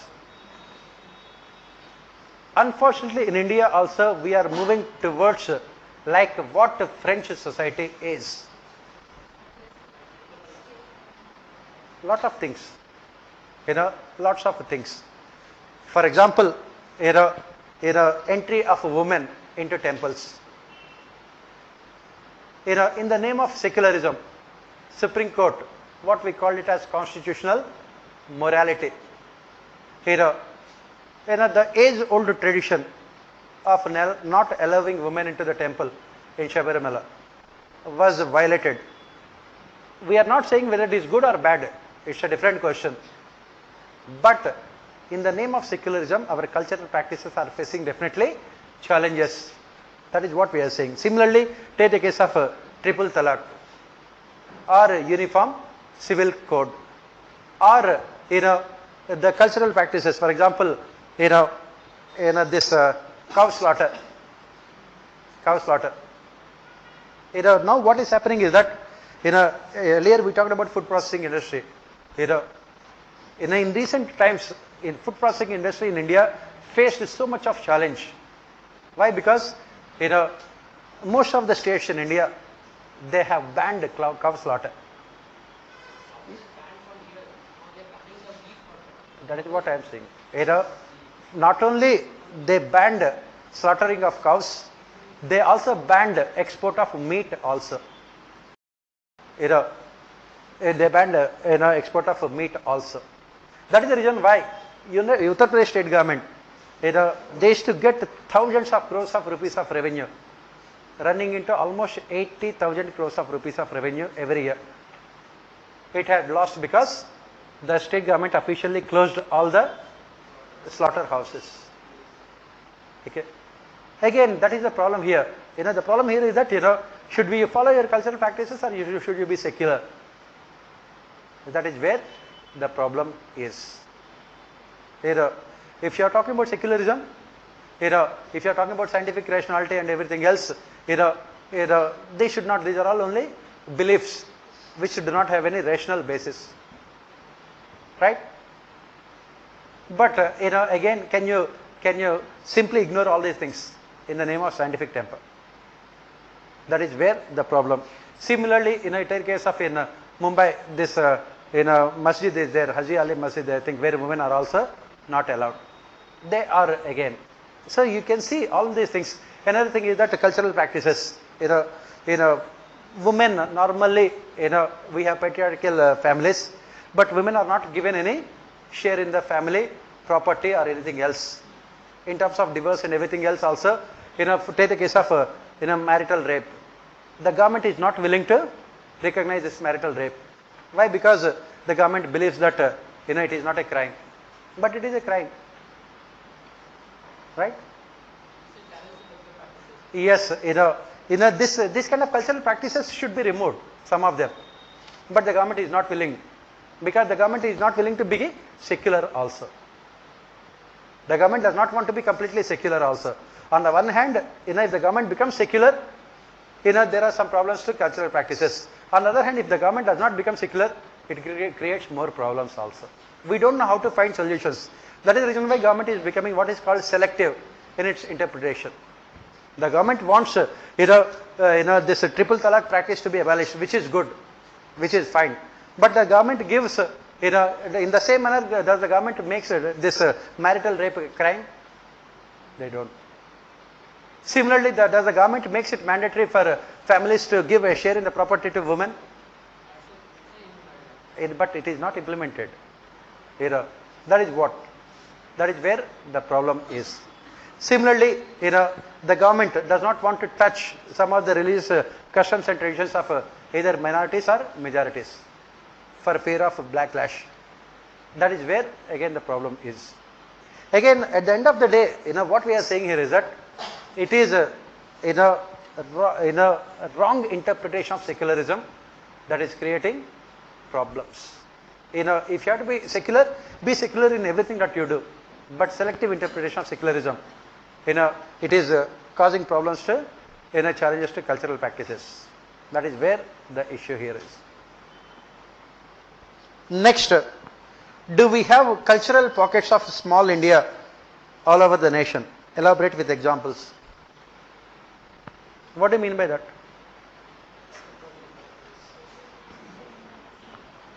As I said, none of these 6 questions you find answers in any of the textbooks. Yes, do we have cultural pockets of small India all over the nation? What do you mean by that?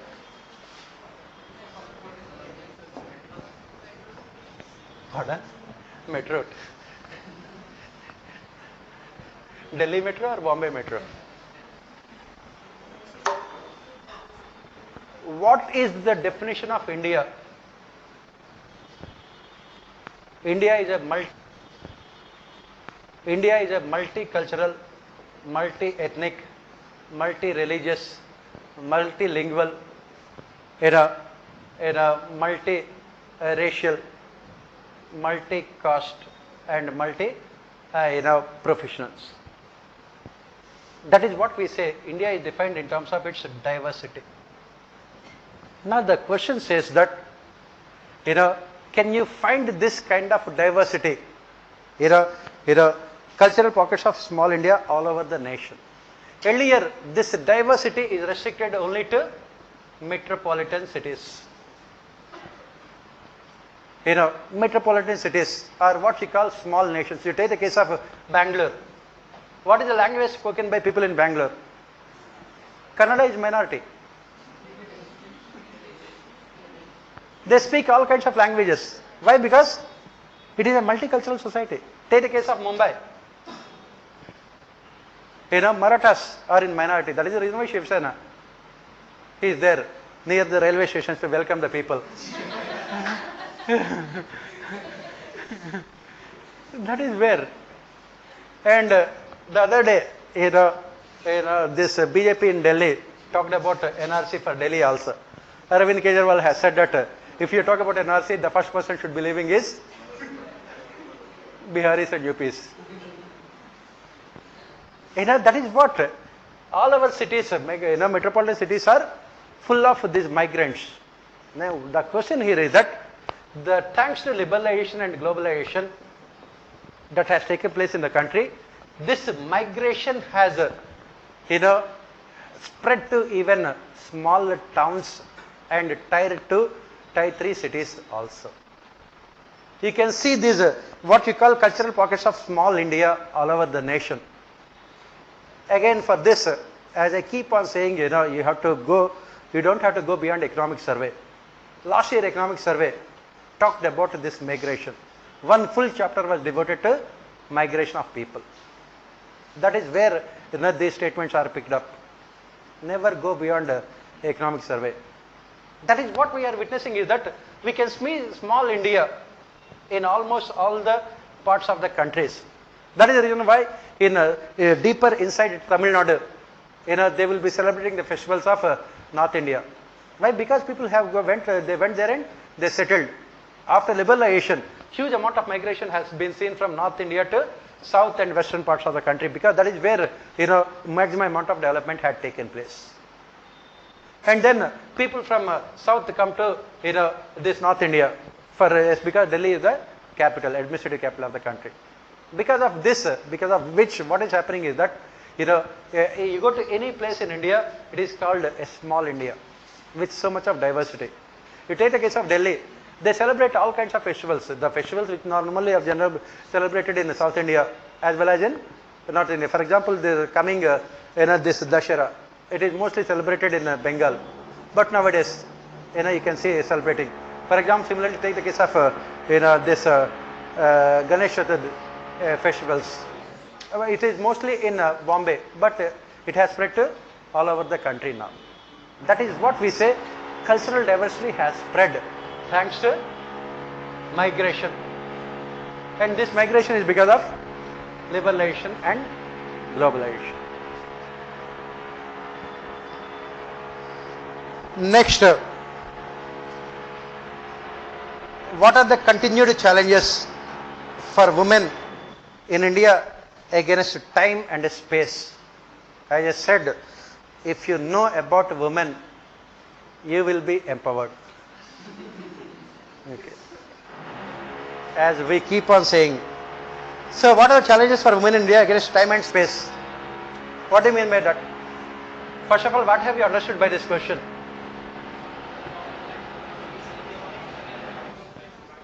What have you understood? Time and means morning, afternoon, evening.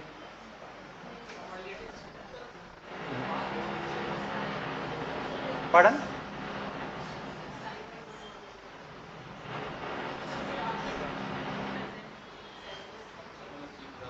Space. What is it?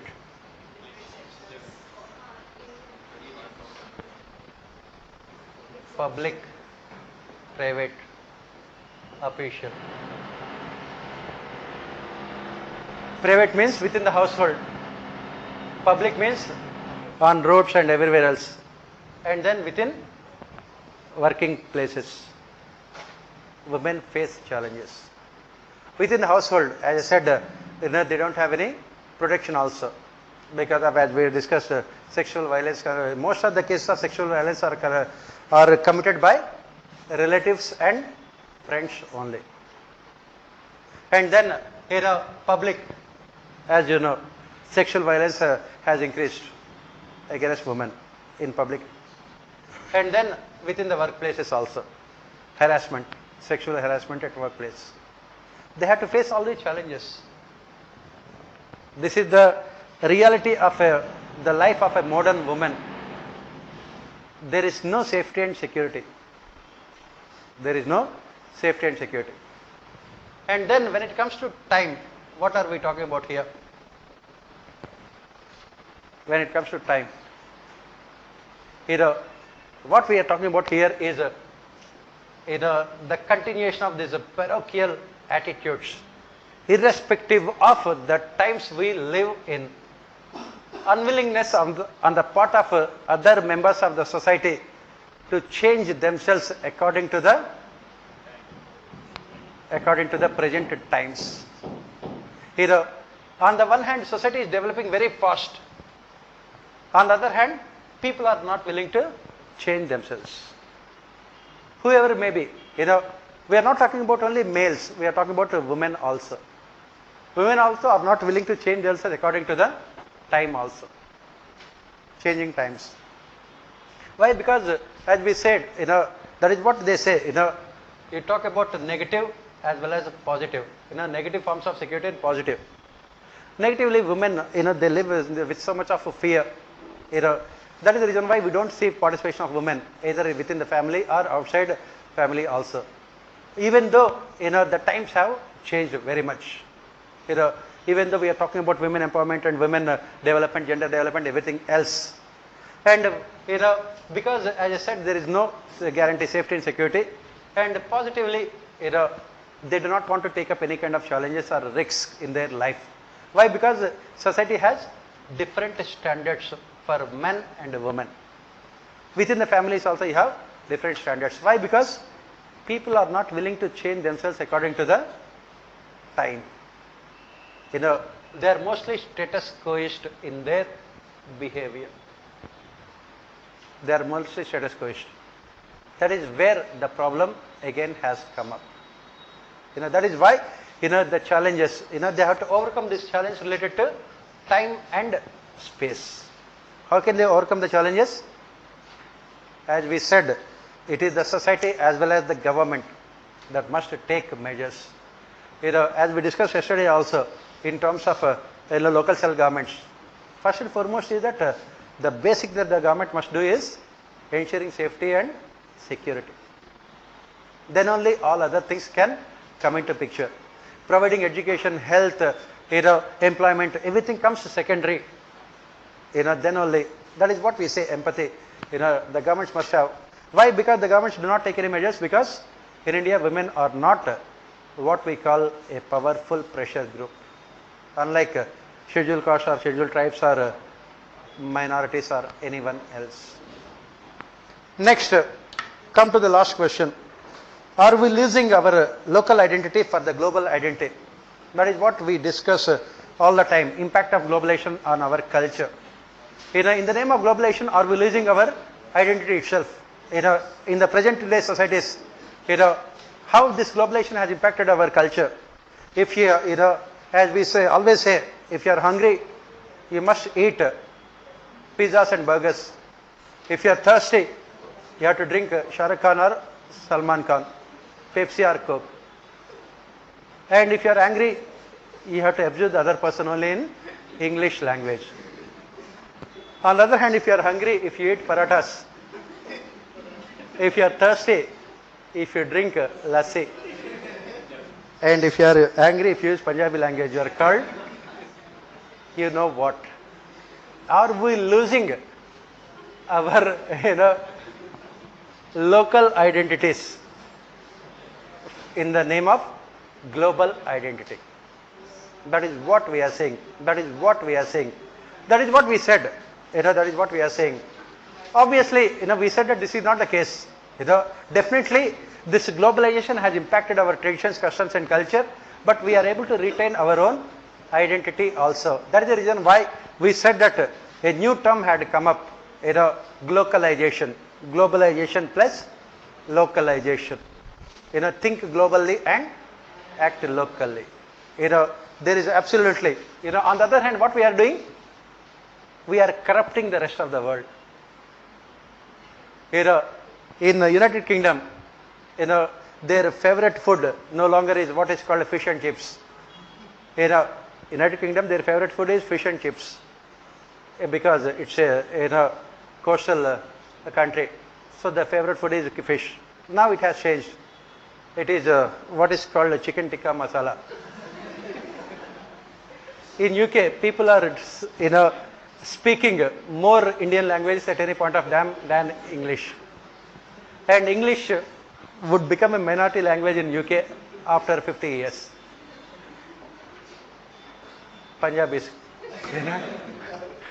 That is what we say. So we don't have to worry, because India has one biggest strength, population. So we don't have to worry. So that is what the question here is. We are not losing. Initially, during the beginning of globalization, it was thought that this globalization would subjugate all the traditions and cultures. It is like a tsunami that would drown all cultures and identities. But it has not done. It has not taken place. We are able to preserve our identity. We are able to continue with our traditions and customs. For example, after globalization, as we said, dowry, it has increased, not reduced. Before globalization, it was in thousands, now in hundreds of crores. That means we are able to make use of globalization. The price has gone up. And similarly, after globalization, atrocities against women have gone up, which is part of our agrarian culture. So we don't have to worry about losing our local identity. That is what you have to write. Again, as I said, for all these kind of questions, you don't require anything else except your understanding of your society. How can you conclude? That is what we said. Conclusion should be in the form of, instead of thinking about losing global or local identities, make sure that you are promoting your local identity by adopting global practices. You can give the example of Japan. You can give the example of Japan. Gandhi is there. For everything, when you are in doubt, Gandhi's talisman is there. Whenever you are in doubt, remember the face of Gandhi. Right? And he will provide solution to you. Gandhi has said that I would like the doors of my window to be kept opened so that the fresh air can come in. But I will make sure that I will not be blown off by the winds. That is what Gandhi. For everything, Gandhi is there. As long as Gandhi is there, you don't have to worry about solutions. Remember the face of the poorest person you have come across, Mahatma Gandhi. So that is what you have to write. Again, as I said, social issues, it does not require any preparation as such. That is the reason why when I say that the entire preparation of GS should not take more than 8 months, it is true also. Right? Whatever the study material that you are reading, keep it for materialistic purposes. As I said, you can use it as a pillow and everything else. And make sure that you are reading originals. For example, if you have to read about agriculture, read what M.S. Swaminathan has to write. If you are reading about this law and order issues, read what is there in the ministry reports and what is there in these defense studies research projects. There you will get all the critical information which is necessary for this kind of examination. And then make sure that you are going through all the government reports in a religious manner. Very, very important. So that is more than enough. I think whatever the discussion we had, I think it must have been useful for you, productive. That is how you have to go about your preparation and develop that integrated perspective. Linking everything, linking polity to economy to administration to culture to society to geography and history. Then you will come out with beautiful answers. As I always say only one thing, like ocean, the water in the ocean, knowledge is the same. When it is at different places, we call it with different names. In India, we call it Indian Ocean. In America, you call it Pacific Ocean. But the water is the same. Similarly, knowledge is the same. We divide that into polity, economy, history, administration, geography. As long as this artificial division is there, you will never become knowledgeable person. Rise above these artificial differences and find out the interlinkages. That is where your preparation for UPSC can be unique from others. That's more than enough. I think I can wish you best of luck for your preparation. Otherwise, tomorrow morning we are meeting and we will be continuing with our public administration class. That's it. Thank you.